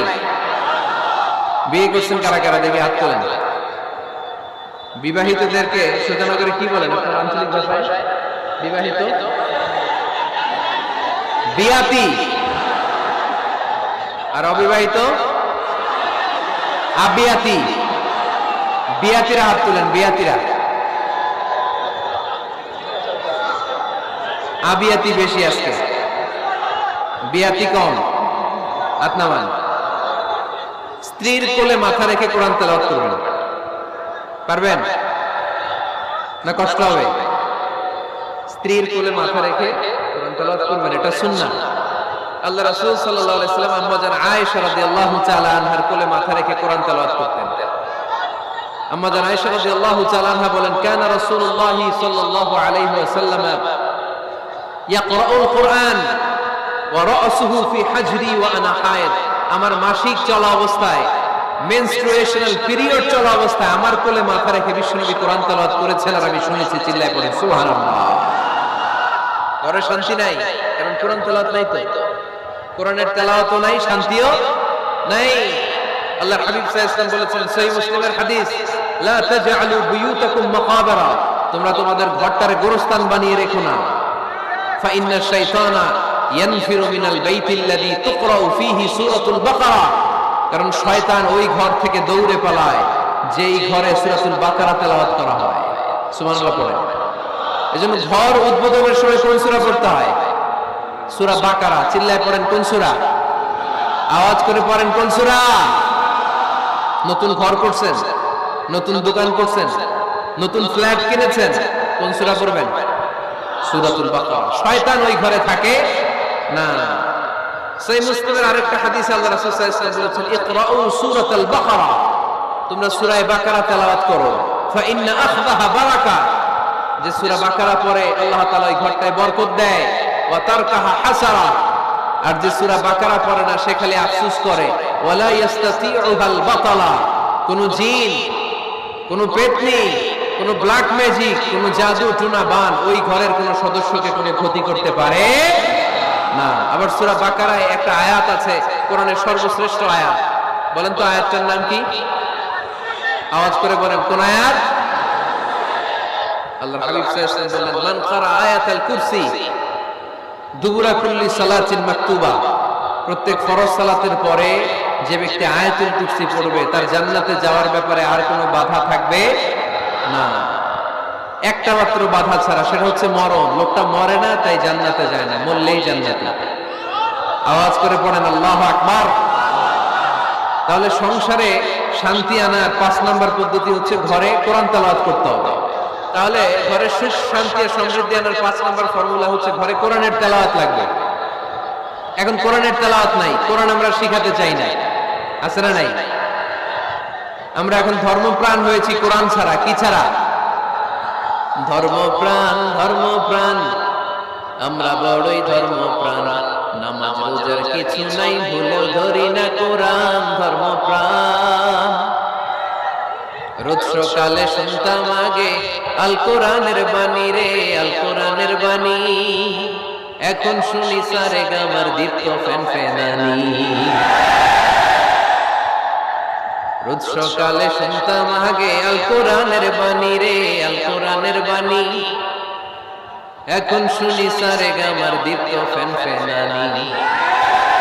ধর্মপ্রাণ মুসলমান আজকাল হয়েছে মডার্ন। ধর্মপ্রাণ, ধর্মপ্রাণ, আমরা বড়ই ধর্মপ্রাণ, নামাজ রোজার কিছু নাই, ভুলেও ধরি না কোরআন। ধর্মপ্রাণ, ঠিক কি না? প্রতিদিন কোরআন শিখায় যে তার পকেট যায় ফাঁকা রে, তার পকেট যায় ফাঁকা। সপ্তাহে 2 দিন গান শিখায় যে নেয় তো 1000 টাকা।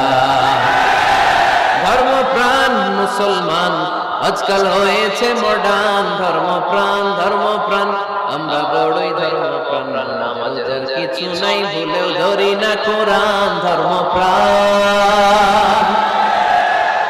এরকম ধর্মপ্রাণ আমরা কেউ হতে চাই?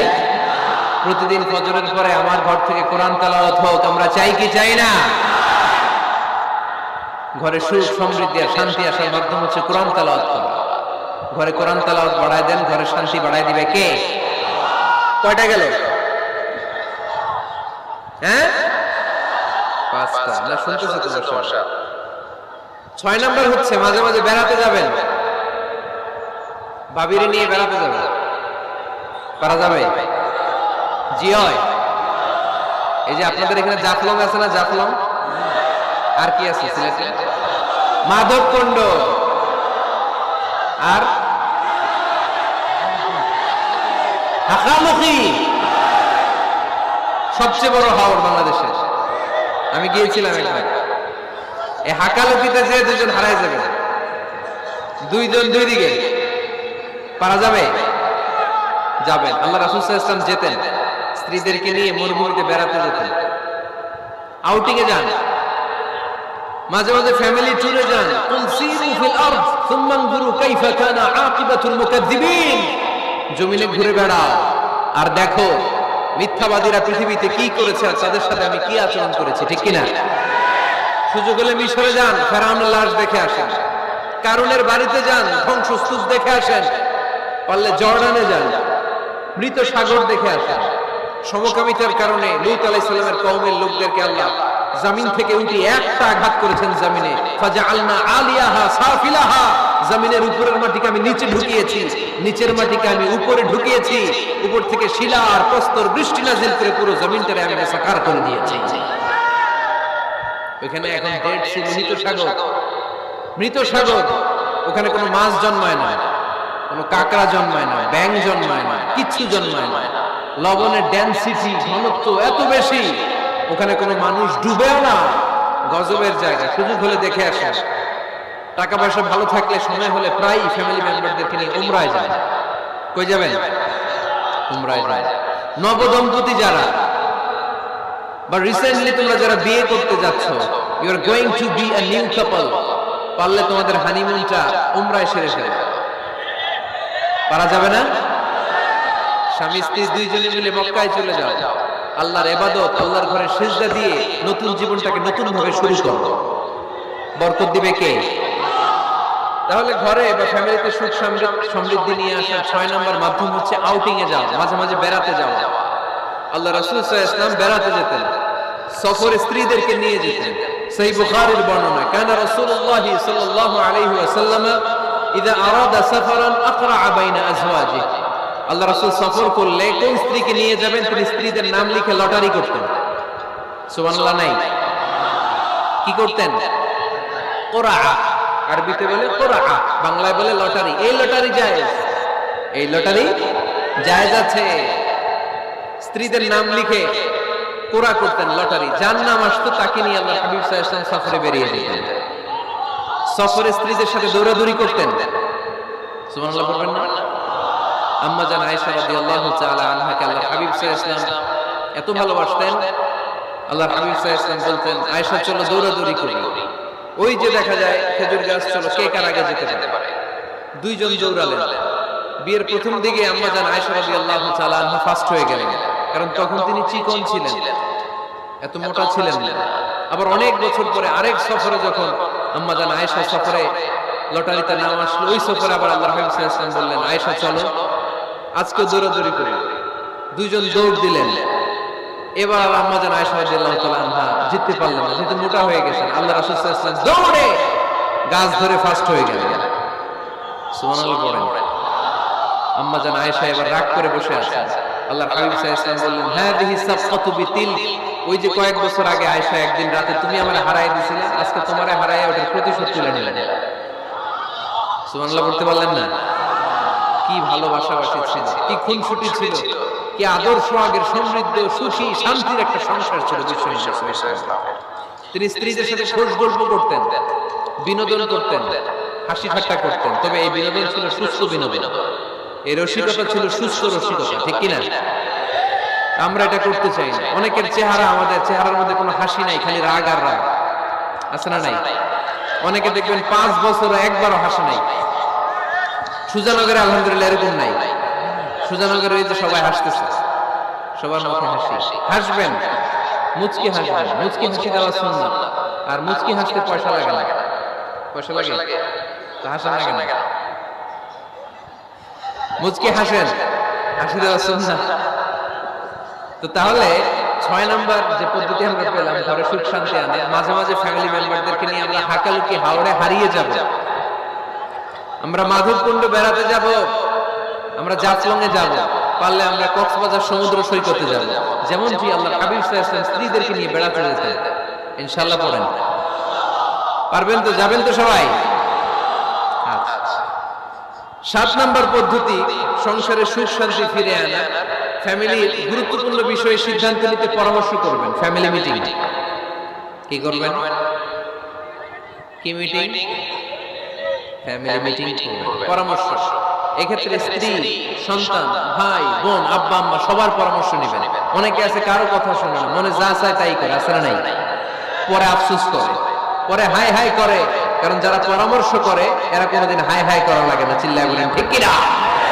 এজন্য আল্লাহ বললেন, ওয়াশাবিরহুম ফিল আমরি ফাইদা আযামতা ফাতাওয়াক্কাল আলাল্লাহ।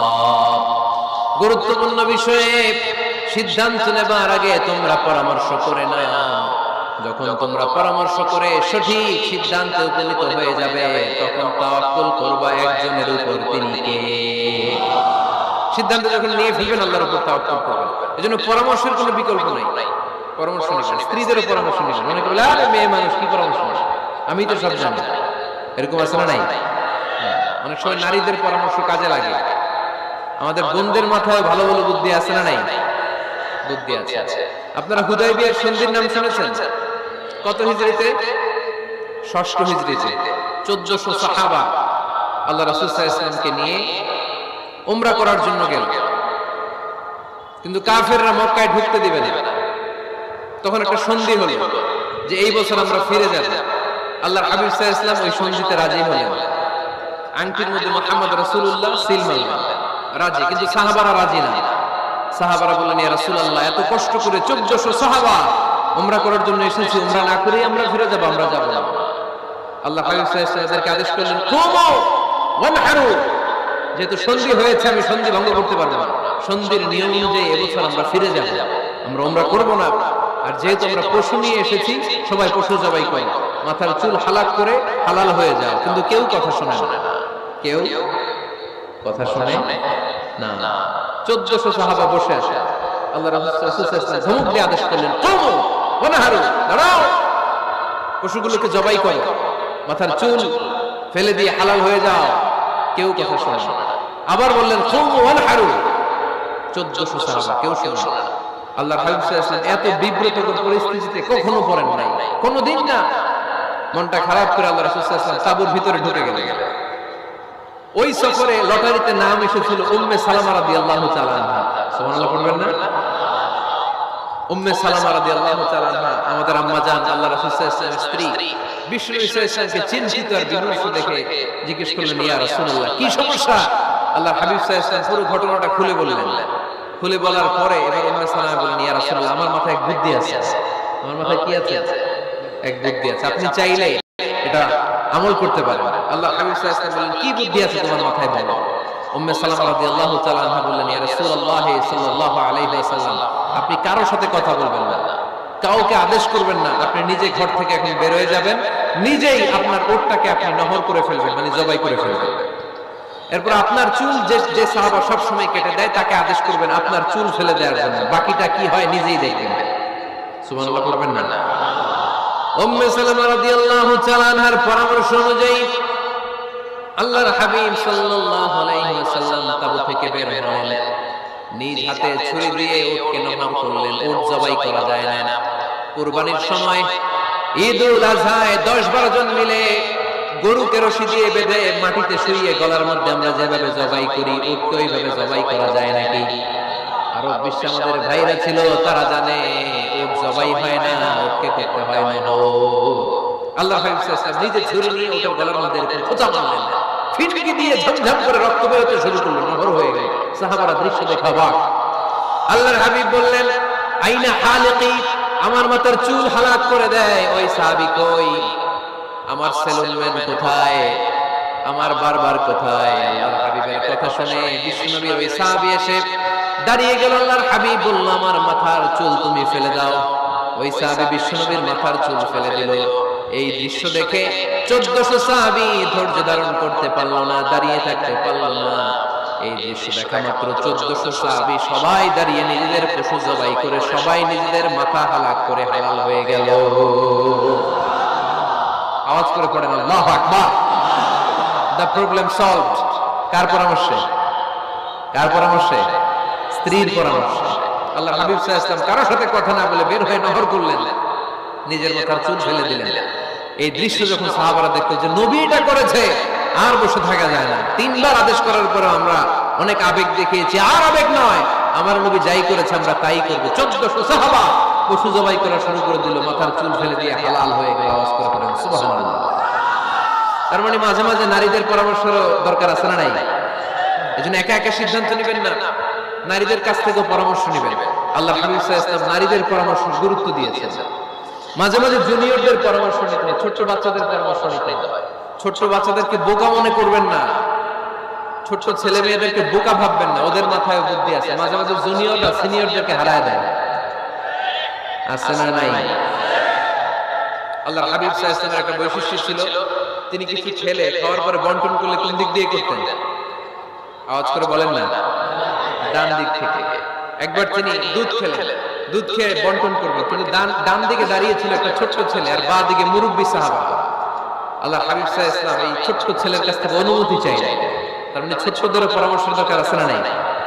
আল্লাহর হাবিব বললেন, আতাআযানু লি আন উ'তিয়া হাউলা, আমার স্বভাব হলো খাবার বন্টনের সময় ডান দিক থেকে করি, কিন্তু এখন ডান দিকে তুমি ছোট্ট মানুষ, ডান দিকে বয়স্ক সাহাবারা, তুমি যদি অনুমতি দাও তোমার আগে বয়স্ক সাহাবাদেরকে দিয়ে আমি খাবার বিতরণ করতে চাই। ছোট ছেলেটা বলল, ইয়া রাসূলুল্লাহ, লা উসিরু বিনাসিবি মিনকা আহাদান, আপনার এই বরকতের জিনিস আমি কাউকে দিতে চাই না, আমার ভাগেরটা আমি আগে খাইতে চাই, যেহেতু হিসাবে আমি পাই আমার আগে দেন, আমি দিব না। সুবহানাল্লাহ পড়েন। সে যেহেতু রাজি হয় না, আল্লাহ রাসূল সাল্লাল্লাহু আলাইহি ওয়াসাল্লাম দিতেও পারে নাই। আল্লাহ হাবিব সাল্লাল্লাহু আলাইহি ওয়াসাল্লাম দুধের পেয়ালাটা মুরব্বিদের হাতে না দিয়ে ছোট বাচ্চার হাতে তুলে দিয়েছে। চিল্লায়ে পড়ে আল্লাহু আকবার। তাহলে ছোট বাচ্চাদের পরামর্শের দলিল আছে না নাই? আল্লাহ রাসূল সাল্লাল্লাহু আলাইহি ওয়াসাল্লাম একবার ওয়াজ করতেছেন, সহিহ বুখারীর বর্ণনা। আল্লাহর হাবিব সাল্লাল্লাহু আলাইহি ওয়াসাল্লাম বললেন, ইন্না মিনাশ শাজারি শাজারা, এক ধরনের গাছ আছে, লা ইয়াসকুতু ওয়ারাকুহা, যেই গাছের পাতা কোনোদিন ঝরে না, পাতা পড়ে না, একটা গাছ আছে। মাসালুহা কামাসালিল মুসলিম, এই পাতার দৃষ্টান্ত মুসলিমের দৃষ্টান্ত একই। হাদিসুনি মা হিয়া, দেখি তো কোন সাহাবী বলতে পারে এটা কোন গাছ? আল্লাহর হাবিব বললেন, এমন একটা গাছ আছে যেই গাছের কোনো পাতা ঝরে না। এই পাতার দৃষ্টান্ত, গাছের দৃষ্টান্ত, মুমিনের দৃষ্টান্ত একরকম। ফাহাদিসুনি মা হিয়া, কে আছে বলতে পারে এটা কোন গাছ? কেউ পারে না। সাহাবারা মনে করছে এটা মরুভূমির কোন একটা গাছ হবে। কেউ বাড়ির পাশে যে খেজুর গাছ আছে এটা খেয়াল করে না, সবাই চলে গেছে অন্য গাছের দিকে। ক্যাকটাস, গুলগুলতা, মরুভূমির রেয়ার যে গাছগুলো আছে, দুর্লভ দুষ্প্রাপ্য গাছগুলো, তারা এক একজন একটার পর নাম বলতে আরম্ভ করলো। আল্লাহ সাল্লাল্লাহু আলাইহি ওয়াসাল্লাম বললেন হয় নাই, একজন বলে একটা, আল্লাহ হাবিব বললেন হয় নাই। সবশেষে কেউ যখন পারে না, আল্লাহ রাসূল সাল্লাল্লাহু আলাইহি ওয়াসাল্লাম বললেন, ইন্নাহা নাখলা, এটা খেজুর গাছ। এটা কি গাছ? সবাই বলেন কি গাছ? খেজুর গাছ। কেউ পারে না। ওয়াজ শেষ, নসিহত শেষ, সবাই বাড়ি ফিরে যাচ্ছে। সাইয়েদনা ওমর ফারুক রাদিয়াল্লাহু তাআলা আনহু ওনার ছেলে আব্দুল্লাহ ইবনে ওমরকে নিয়ে যাচ্ছে। আব্দুল্লাহ ইবনে ওমর হঠাৎ করে বললেন, আব্বা, আল্লাহ রাসূল যখন জিজ্ঞেস করেছিল এটা কোন গাছ, আমি কিন্তু জানতাম এটা খেজুর গাছ, আমি কিন্তু জানতাম। ওমর ফারুক বললেন, বলো নাই কেন? আব্দুল্লাহ ইবনে ওমর বলেন, আব্বা, আপনি পারেন না, আমার চাচা আবু বকর পারে না, মুরব্বী সাহাবারা কেউ পারে না, আমি মাঝখান দিয়ে কেন বেয়াদবি করি? সুবহানাল্লাহ বলবেন না? ওমর ফারুক বললেন, বলো কি, তুমি যদি আজকে বিশ্বনবীর সামনে উত্তরটা দিতে পারতা, আমার ছেলে উত্তর দিতে পেরেছে, এটা জেনে আমার বুকটা এত বড় হয়ে যায়। ও আব্দুল্লাহ, কেন তুমি বললা না? আজকে কেউ প্রশ্নের উত্তর করতে পারে নাই, তুমি যদি বিশ্বনবীর সামনে দাঁড়িয়ে প্রশ্নের উত্তর করতে পারতা, আমার বুকটা এত বড় হয়ে যেত। কেন বললা না? তুমি বললে আমি বড্ড খুশি হয়ে যেতাম। সুবহানাল্লাহ পড়েন। তার মানে মাঝে মাঝে জুনিয়ররা সিনিয়রদেরকেও হার মানায় দেয়, এরকম আছে না নাই? এজন্য পরামর্শ করবেন, অবশ্যই পরামর্শ করবেন। সাইয়েদনা ওমর ফারুক যখন খলিফা, তিনি মুরব্বিদের মিটিং এ একটা ছোট্ট বাচ্চাকে রাখেন, অল্প বয়স্ক এক সাহাবী, ওই সাহাবীর নাম আব্দুল্লাহ ইবনে আব্বাস রাদিয়াল্লাহু তাআলা। মুরব্বিরা মনে কষ্ট পেলেন, কি রে, এই ছেলের সমান নাতি আছে আমার ঘরে, আমার নাতি আছে, এই ছেলের সমান, এই ছেলেকে কেন রাখা? ওমর ফারুক বললেন, একদিন দেখাই দিব আপনাদেরকে কেন রাখা। ওমর ফারুক একদিন সবাইকে বললেন, ইদা জাআ নাসরুল্লাহি ওয়াল ফাতহ ওয়া রাআইতান নাসা ইয়াদখুলুনা ফি দীনিল্লাহি আফওয়াজা, এটা কোন প্রেক্ষাপটে নাজিল হয়েছে আপনারা কে জানেন বলেন তো? এক সাহাবী বললেন, এই সূরা দ্বারা বোঝানো হয়েছে আমাদের যখন বিজয় অর্জিত হবে তখন যেন আমরা বেশি বেশি আল্লাহর প্রশংসা করি। ওমর ফারুক বললেন, উত্তর হয় নাই। আরেক বয়স্ক সাহাবী বললেন, আমাদেরকে রব্বুল আলামিন বড় বড় শহর বিজয়ের ব্যাপারে আদেশ দিয়েছে, এই সূরা দ্বারা আমি এটা বলেছি। ওমর ফারুক বললেন, হয় নাই। কেউ যখন উত্তর করতে পারে নাই, ওমর ফারুক বললেন, ও আব্দুল্লাহ ইবনে আব্বাস, তুমি এই সূরার ব্যাপারে কি জানো? আব্দুল্লাহ ইবনে আব্বাস বলেন, হুয়া আজালু রাসূলিল্লাহ, এই সূরা দ্বারা বিশ্বনবীর আগাম মৃত্যুকে বোঝানো হয়েছে। ইদা জাআ নাসরুল্লাহি ওয়াল ফাতহ, নবী হে, যখন বিজয় আসবে, আল্লাহর পক্ষ থেকে সাহায্য আসবে, ওয়া রাআইতান নাসা ইয়াদখুলুনা ফি দীনিল্লাহি আফওয়াজা, আপনি দেখবেন দলে দলে বানের পানির মতো লোকজন কালিমার ছাতার নিচে প্রবেশ করতেছে। তো সবাই যখন কালিমা পড়ে মুসলমান হয়ে যাবে, সবাইকে মুসলমান বানানোই ছিল বিশ্বনবীর মিশন। মিশন যখন কমপ্লিট, নবী থাকার পৃথিবীতে আর দরকার নাই। এই সূরা দ্বারা আল্লাহ বুঝিয়েছেন বিশ্বনবী পৃথিবীতে আর বেশি দিন বেঁচে নাই। চিল্লায় বলেন ঠিক কিনা? ওমর ফারুক ডেকে বললেন, আব্দুল্লাহ মারহাবা, মারহাবান বিকা ইয়া আব্দুল্লাহ ইবনে আব্বাস, ও আব্দুল্লাহ ইবনে আব্বাস, মাশাআল্লাহ তাবারাকাল্লাহ, কেউ সঠিক উত্তর না দিতে পারলেও তুমি সঠিক উত্তর দিয়েছো। তুমি এই সূরার ব্যাপারে যতটুকু জানো আমিও জানি, ততটুকু পড়েন সুবহানাল্লাহ, তুমি সঠিক উত্তর দিয়েছো। এই হাদিসগুলো প্রমাণ করে মাঝে মাঝে জুনিয়ররা সিনিয়রদেরকে হারিয়ে দেয়। চিল্লায় বলেন ঠিক কিনা? এজন্য মাঝে মাঝে বাচ্চা ছেলেদের পরামর্শ দরকার আছে না নাই? ঘরে সুখ নাই, শান্তি নাই, কারণ পরামর্শ করেন না তো। আব্বা আম্মার পরামর্শ নেন, স্ত্রীদের পরামর্শ নেন, ছেলে মেয়েদের পরামর্শ নেন। গুরুত্বপূর্ণ সিদ্ধান্ত নেওয়ার আগে পরামর্শ করে সিদ্ধান্তগুলো নেওয়ার দরকার আছে না নাই? পরামর্শ করে ফ্যামিলি মিটিং এ যদি আমরা সিদ্ধান্ত নেই, এই সিদ্ধান্তে বরকত দিবে কে? আওয়াজ করে বলেন, ওই ঘরটারে বরকতময় করে কে? কয়টা গেল? 7টা। 8 নাম্বার হচ্ছে প্রত্যেকটা ঘরে এক একটা পারিবারিক পাঠাগার গড়া চাই, ফ্যামিলি লাইব্রেরি। কার কার ঘরে পারিবারিক পাঠাগার আছে দেখি, সুজানা করে। মাশাআল্লাহ, মাশাআল্লাহ পড়েন, আওয়াজ করে পড়েন মারহাবা। যাদের ঘরে নাই তাদের ঘরে একটা পাঠাগারের দরকার আছে না নাই? একটা শোকেস বানাবেন, ওখানে ইসলামী বইগুলো রাখবেন, ইসলামী সাহিত্যগুলো রাখবেন, তাফসীরগুলো রাখবেন, হাদিসের বইগুলো রাখবেন। একটা পারিবারিক পাঠাগারের দরকার আছে না নাই? কোরআনের প্রথম আয়াত হয়েছে পড়ো। কোরআনের প্রথম আয়াত কি? আল কোরআনের প্রথম বাণী পড়ো, আল হাদিসে নবীর কথা পড়ো। আল কোরআনের প্রথম বাণী পড়ো, আল হাদিসে নবীর কথা পড়ো। পড়ে পড়ে শেখো, শিখে শিখে তুমি তোমার নিজের জীবন গড়ো। পড়েন আমিন। কোরআনের প্রথম কথা কি? ইকরা, পড়ো। কোরআনের প্রথম কথা কি? ইকরা বিসমি রাব্বিকাল্লাযী খালাক, খালাকাল ইনসানা মিন আলাক। ইকরা ওয়া রাব্বুকাল আকরাম আল্লাযী আল্লামা বিল কলম আল্লামাল ইনসানা মা লাম ইয়ালাম। পড়েন সুবহানাল্লাহ। পড়ো তোমার প্রভুর নামে যিনি তোমায় শিখিয়েছেন। Read in the name of your Lord who has created. পড়ো। পড়ার কোনো বিকল্প নাই, আপনার পড়তেই হবে। বেঁচে আছেন পড়েন, সুস্থ তো পড়েন, অসুস্থ পড়েন, মরে যাচ্ছেন তখনও পড়েন, পড়তে পড়তে মরেন। ও মিয়া, মরার সময় পড়ার দরকার আছে না নাই? মরার সময় পড়বেন লা ইলাহা ইল্লাল্লাহ মুহাম্মাদুর। এটা না পড়লে হবে? তার মানে মরার সময় পড়তে হবে। চিল্লায় বলেন ঠিক কিনা?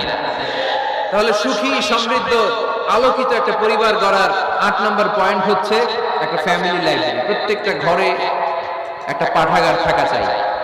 আজ থেকে এই যে 2019 সালের শেষ রজনী, 2020 সাল শুরু হবে আর ঘন্টাখানিক পরেই আমরা এই সিদ্ধান্ত যেন নেই যে আমাদের প্রত্যেকের ঘরে আমরা যেন ছোট্ট করে একটা পাঠাগার বানাই। ওখানে যেন বিভিন্ন ধরনের বই, বিভিন্ন ধরনের বইয়ের কালেকশন রাখি। বই কিনুন, বই পড়ুন, প্রিয়জনকে বই উপহার দিন। বই কিনে কেউ কোনোদিন দেউলিয়া হয় না, ঠিক কিনা? পড়তে রাজি আছেন তো? এই যে কোরআনের বঙ্গানুবাদ পাওয়া যায় না এখন, কথা বলেন। স্মার্টফোন আছে কার কার দেখি? হ্যাঁ, কারা কারা স্মার্ট দেখি? হাজার হাজার স্মার্ট, মাশাআল্লাহ। এই স্মার্টফোনের ভেতরে আল কোরআন নামে বাংলায় কোরআনের একটা অ্যাপস পাওয়া যায়। কথা বলেন, পাওয়া যায় কি যায় না? আজকে থেকে এই অ্যাপসটা ডাউনলোড করে প্রতিদিন 1 আয়াত, 2 আয়াত, 3 আয়াত করে পড়া শুরু করে দেয়। বাঁচতে হলে পড়তে হবে, বাঁচতে হলে জানতে হবে, ঠিক কিনা? এই স্লোগান আমাদেরকে শেখায়। এই স্লোগান তো আল্লাহ, এই স্লোগান দিয়েই তো আল্লাহ কোরআন শুরু করছে। ইকরা বিসমি রাব্বিকাল্লাযী খালাক। বাঁচতে হলে জানতে হবে, বাঁচতে হলে পড়তে হবে, পড়ার কোনো বিকল্প নাই। আওয়াজ করে বলেন ঠিক কিনা? সুজানগরের ভাইয়েরা, মোবাইলের অ্যাপসের ভেতরে আমরা কোরআন রাখতে রাজি আছি তো সবাই? হাদিসের অ্যাপস ডাউনলোড করতে রাজি আছি তো? বাস রাজি আছি, ডাউনলোড করে রাখা দেবো, আর কেউ পড়বো না নাকি? হ্যাঁ, প্রতিদিন একটা আয়াত হলেও যেন আমরা পড়ি। আল্লাহ যা বলা দরকার সব বলে দিয়ে গেছে, নতুন করে আর কিছু বলবে? আমরা যেন পড়াশোনা করি, আমরা যেন একটা পাঠাগার বানাই। আবারও কখনো আসার সুযোগ হলে আমি জিজ্ঞেস করবো, যদি আমার মনে থাকে যে আপনাদের পাঠাগার আছে কার কার ঘরে, সেদিন সবার হাত তুলতে হবে। আমি পারা যাবে তো? আল্লাহ তুমি তৌফিক দাও। কয়টা গেল? 8টা। ঘরে সুখ শান্তি ফিরে আনার 9 নম্বর খুব জরুরি একটা পয়েন্ট, সেটা হচ্ছে ফ্যামিলি মেম্বারসদের মধ্যে মিউচুয়াল রেসপেক্ট লাগে, পারস্পরিক শ্রদ্ধাবোধ। কেউ কারো দোষ খোঁজা যাবে না, কিন্তু আমরা দোষ খোঁজায় ব্যস্ত, ঠিক কিনা? ইগো, ইগো, ইগো আমাদেরকে শেষ করে দিল। ইগো প্রবলেম আছে না নাই? বৌমা শাশুড়ির দোষ খুঁজে, শাশুড়ি দোষ খুঁজে বৌমা, এগুলো আমাদের এলাকায় খোঁজানো করে নাই।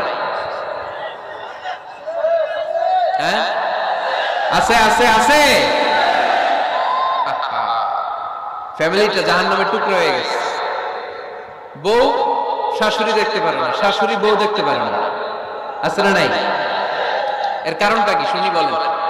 তিনটা উত্তর নিব এখান থেকে। একজন বলেন যে বৌমা শাশুড়ির পিছনে লাগা থাকে আর শাশুড়ি বৌমার পিছনে লাগা থাকে। বৌমা শাশুড়ির ছায়া দেখতে পারে না, শাশুড়ি বৌমার ছায়া দেখতে পারে না। কারণটা কি? একজন এদিকে আওয়াজ করে। আত্মসম্মানের কারণে। তার মানে ইগো, ইগো প্রবলেম। এদিকে একজন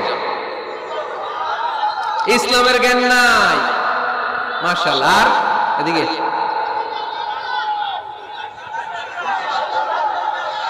স্টার জলসা পাওয়া গেছে। স্টার জলসায় যা দেখায় ওইটাই ঘরে চলে না। স্টার জলসা হচ্ছে কেমন করে শাশুড়ির সাথে বউয়ের গিরিঙ্গি লাগানো যায়, এটার প্রশিক্ষণ, ঠিক কিনা? ভয়ঙ্কর। তাহলে এগুলো দেখা বাদ দিতে হবে। এগুলো যতক্ষণ ঘরে থাকবে হবে না, হবে না। রিমোট কন্ট্রোল কেড়ে নেবেন, কেড়ে নিয়ে মাইল লাগাই দিবেন। একটা ক্ষুধার্ত বাঘ 1 মাস খায় নাই, তারপরে হরিণের মাংস পাইছে। ওই বাঘের বুঝ দিল বাঘের কাছ থেকে হরিণের মাংস টেনে নেওয়া যায়, কিন্তু আমাদের মা বোনদের হাত থেকে হিন্দি সিরিয়ালের জন্য টিভির রিমোট কন্ট্রোল কেড়ে নেওয়া যায় না। দিবে না রিমোট কন্ট্রোল। তো এই জন্য আপনাদের কথা অনুযায়ী এই জি বাংলা স্টার জলসা হিন্দি সিরিয়াল হচ্ছে বৌমা শাশুড়ির গিরিঙ্গি বা দ্বন্দ্বের প্রধানতম কারণ। তাহলে হিন্দি সিরিয়ালকে ঝাড়ু পেটা করে বের করে দিতে হবে। এগুলোর সাথে মুসলিম পরিবারের কোনো সম্পর্ক। আর কিছু কারণ আছে, এগুলো আমি বের করছি, শুনবেন। বৌমা শাশুড়ির এই ঝগড়ার প্রধান কারণ হচ্ছে জেনারেশন গ্যাপ, ঠিক কিনা? শাশুড়ি এক জেনারেশনের আর বৌমা আরেক জেনারেশনের। শাশুড়ি ভাবে একরকম, বৌমা ভাবে আরেক রকম। শাশুড়ি চায় বউর উপর খবরদারি করতে, বউ চায় শাশুড়ির উপর খবরদারি করতে। এই ডমিনেটিং এর কারণে কিলাকিলি আছে না নাই? এটা ঠিক না। আমার শাশুড়ি মায়েরা যারা আছেন, প্রথমে শাশুড়ি দিয়ে শুরু করি। আমার মাইকের আওয়াজ যে ঘরগুলোতে যায়, আমার শাশুড়ি মাদেরকে বলবো বউদের উপর অত্যাচার করবেন না। ছেলেরে প্রশ্ন করে, তোর কাছে তোর বউ বড় না আমি বড়? আছে না নাই? এটা একটা প্রশ্ন হইল। তোর বউ বড় না আমি বড়? দুইজনেই বড়। তো এক ছেলে সুন্দর উত্তর দিছে, আমার কাছে ভালো লাগছে উত্তরটা শুনে। এক মা প্রশ্ন করছে, তোর এতদিন আমি লালন পালন করে বড় করলাম, জীবন যৌবন তোর জন্য শেষ করলাম, আজকে বউ পাইয়া বউ তোর আপন হয়ে গেল। এবার ছেলে উত্তর দিচ্ছে, মা আমার মুখ থেকে মা ডাক শোনার জন্য তুমি কি কষ্টটাই না করছো জীবনে। 10 মাস আমার পেটে ধারণ করলো, খাইতে পারো নাই, বমি করছো কেন, ওষুধ খাইছো, তোমার পেট কেটে আমারে বের করা হয়েছে, 2 বছর আমারে দুধ খাওয়াইছে, পেশাব পায়খানা পরিষ্কার করে। বয়স যখন 3-4 তখন তোমার আমি মা ডাকছি। এই মা ডাকটা শোনার জন্য তুমি এত কষ্ট করছো। আর আরেকবারের মাইয়া এই ঘরে আইসে তোমার মা ডাকা শুরু করছে। যেই মেয়েটা তোমারে মা ডাকে সে আমার আপন হবে না কেন মা? ঠিক কিনা? এই মা ডাক শোনার জন্য তুমি এত কষ্ট করলা, আমার লালন পালন করলা, 10 মাস পেটে ধরলা, পেশাব পায়খানা পরিষ্কার করলো, এরপরে মা ডাক শুনতে পারছো। আর আরেকবারের মেয়ে জানা নাই চিনা নাই এসেই তোমার ডাকা শুরু করছে মা। তো যে আমার মারে মা ডাকে তার স্থান তো আমার কলিজায়, ঠিক কিনা? শাশুড়ি আম্মারা যারা আছেন প্লিজ বৌমাদেরকে কষ্ট দিয়ে নিন। অনেক শাশুড়ি আছে পান থেকে চুন খসলে রেগে যায়, পদে পদে স্ত্রীর ভুল ধরে, বউয়ের ভুল ধরে, আছে না নাই? এটা করবেন না। সে তো নতুন, আপনার অনেক এক্সপিরিয়েন্স হতে তার সময় লাগবে। তাকে সময় দিন, তাকে ভালোবাসুন, ঠিক কিনা? না বুঝে সামান্যতে বৌমারে বদদোয়া দেয়, এরকম আছে না নাই? কিন্তু বুঝতে চায় না বৌমারে যদি বদদোয়া দেয় তাহলে তার নিজ ছেলের পরিবারের ক্ষতি, পেটে ধরা যে ছেলে, ছেলের পরিবারের কিন্তু ক্ষতি, তার আপন নাতি নাতনিদেরই ক্ষতি। আওয়াজ করে বলেন ঠিক কিনা? বৌমাকে বদদোয়া দিয়েন না। বৌমাকে নিজের মেয়ের মতো দেখবেন। সমাধান আমি দিচ্ছি। কেমন দেখতে হবে? নিজের মেয়ের মতো। নিজের মেয়ে সকালে ঘুম থেকে উঠে 11টা, ওইটা সমস্যা নাই। বৌমা কেন উঠলো না? ওইখানেই ঝামেলা আছে না নাই? মেহেরবানি করে আপনার বৌমাকে আপনার নিজের মেয়ের মতো দেখেন। নিজের মেয়ের জন্য আদর করেন, তাকেও অমনি আদর করেন। আপনার বৌমারে যদি আপনি কষ্ট দেন, মনে রাখবেন আপনার নিজের মেয়েটাও আরেকবারের বউ হয়ে কয়েকদিন পরে যাবে। আপনি যা যা করবেন আপনার মেয়েকেও তারা ওই রকম কষ্ট দিয়ে বাড়িতে ফিরিয়ে দিবে। চিল্লায় বলেন ঠিক কিনা?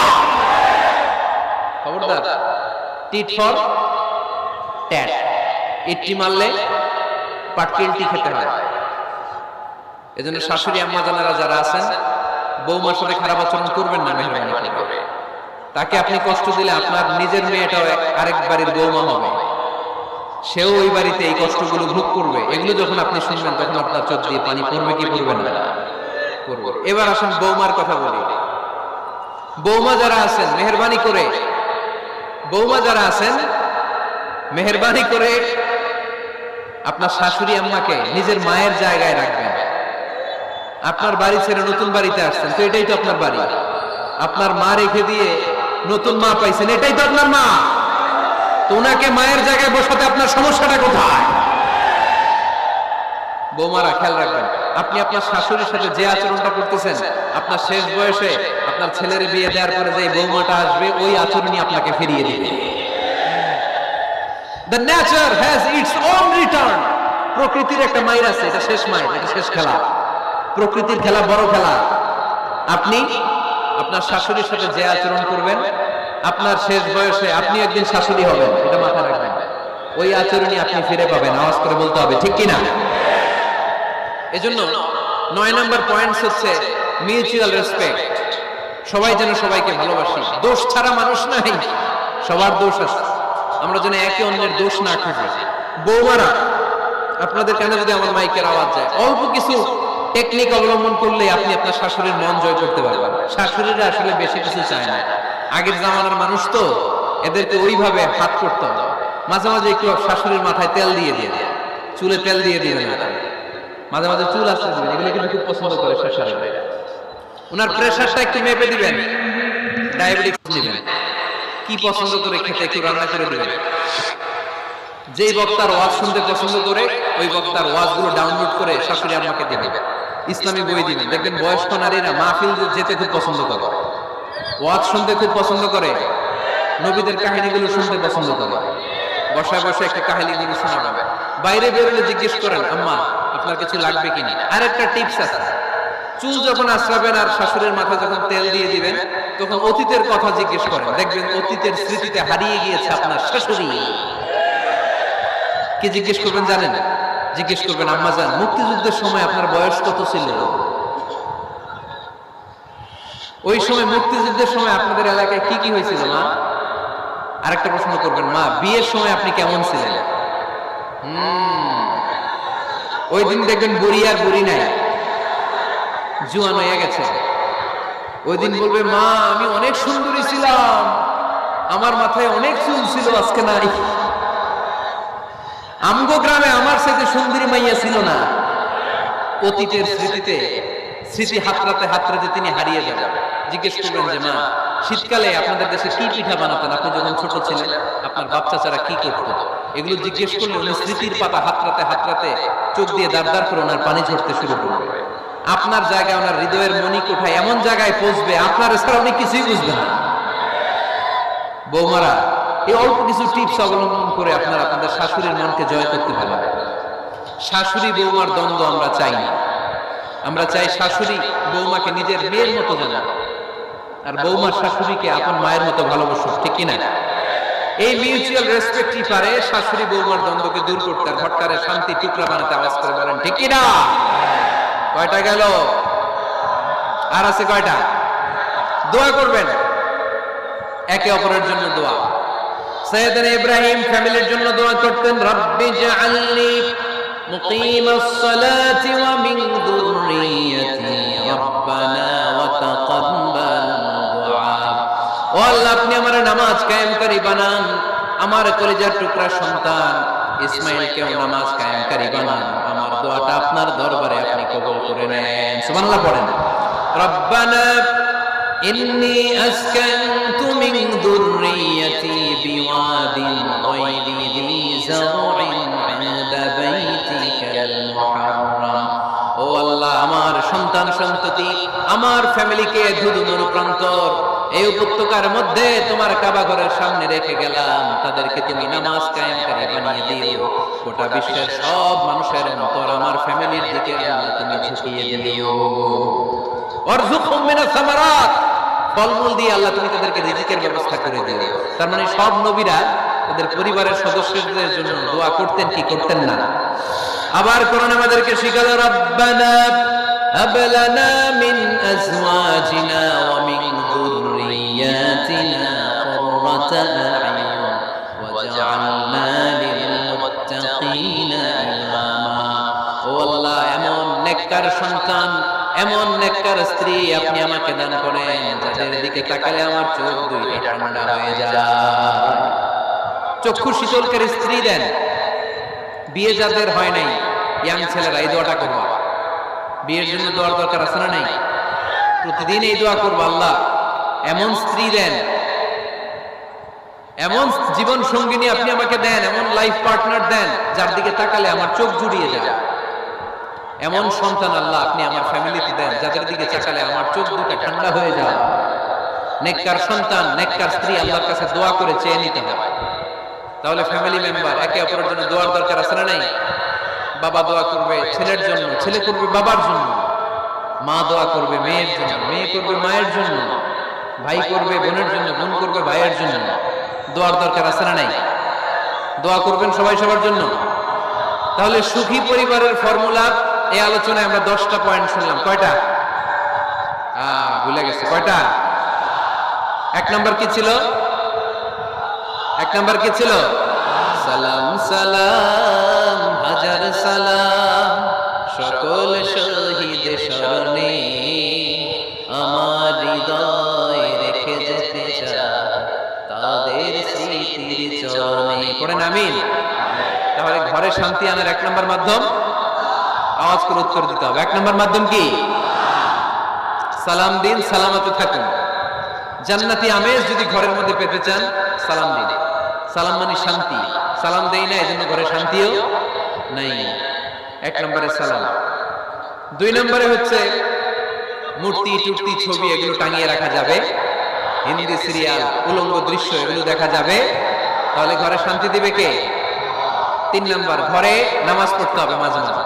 ফরজ নামাজ মসজিদে পড়ে ঘরে এসে সুন্নাহ নফলগুলো, অথবা তাহাজ্জুদের সময় জামাতে নামাজ। The family that prays together stays together. যে ফ্যামিলি একসাথে সালাত করে ওই ফ্যামিলি ভাঙে না। ওই ফ্যামিলি পুরো সদস্যদের মধ্যে শান্তি সম্প্রীতি দিয়ে সমৃদ্ধি বাড়িয়ে দেয় কে? 4 নম্বর, একসাথে খাবার খাবেন। 5 নম্বর, একে অপরকে কোরআন তেলাওয়াত করে শোনাবেন। ফজরের পরটা যেন হয় কোরআনের সুমধুর ধ্বনি দিয়ে মুখরিত আমাদের ঘর। স্ত্রীর কোলে মাথা রেখে কোরআন তেলাওয়াত করবেন। মাসে একটা সূরা নির্ধারণ করে মুখস্থ এবং তাদাব্বুরে কোরআন বুঝবার চেষ্টা করবেন। 6 নম্বর, বেড়াতে যাবেন। জাফলং, কক্সবাজার, হাকালুকি, হাওরে যে হারিয়ে যাবেন সবাই। 7 নম্বরে, গুরুত্বপূর্ণ সিদ্ধান্ত নিতে ফ্যামিলি মিটিং করুন। সেক্ষেত্রে স্ত্রী, সন্তান সবার পরামর্শের মতামতের গুরুত্ব দিন। 8 নম্বরে, পারিবারিক পাঠাগার গড়ে তুলুন, পড়ার অভ্যাস গড়ে তুলুন, নতুন নতুন বই কিনুন, বই মেলায় যান। সুজানগরে, সিলেটে, মৌলভীবাজারে কোনো বই মেলা হয় কখনো? ওখানে যাবেন, বই কিনেন, বই পড়েন, প্রিয়জনকে বই উপহার দেন। 9 নম্বর, কেউ কারো দোষ খুঁজবেন না। একে অপরের দোষ না খুঁজে একে অপরকে ভালোবাসতে শিখুন। শাশুড়ি বৌমার যে দ্বন্দ্ব আর সংঘাত এগুলোর নিরসন হয়ে যাবে অচিরে, ঠিক কি না? 10 নম্বর পয়েন্ট হচ্ছে একে অপরের জন্য দোয়া করুন। সবাই সবার জন্য দোয়া করলে ঘরটারে সমৃদ্ধ করে দিবে কে?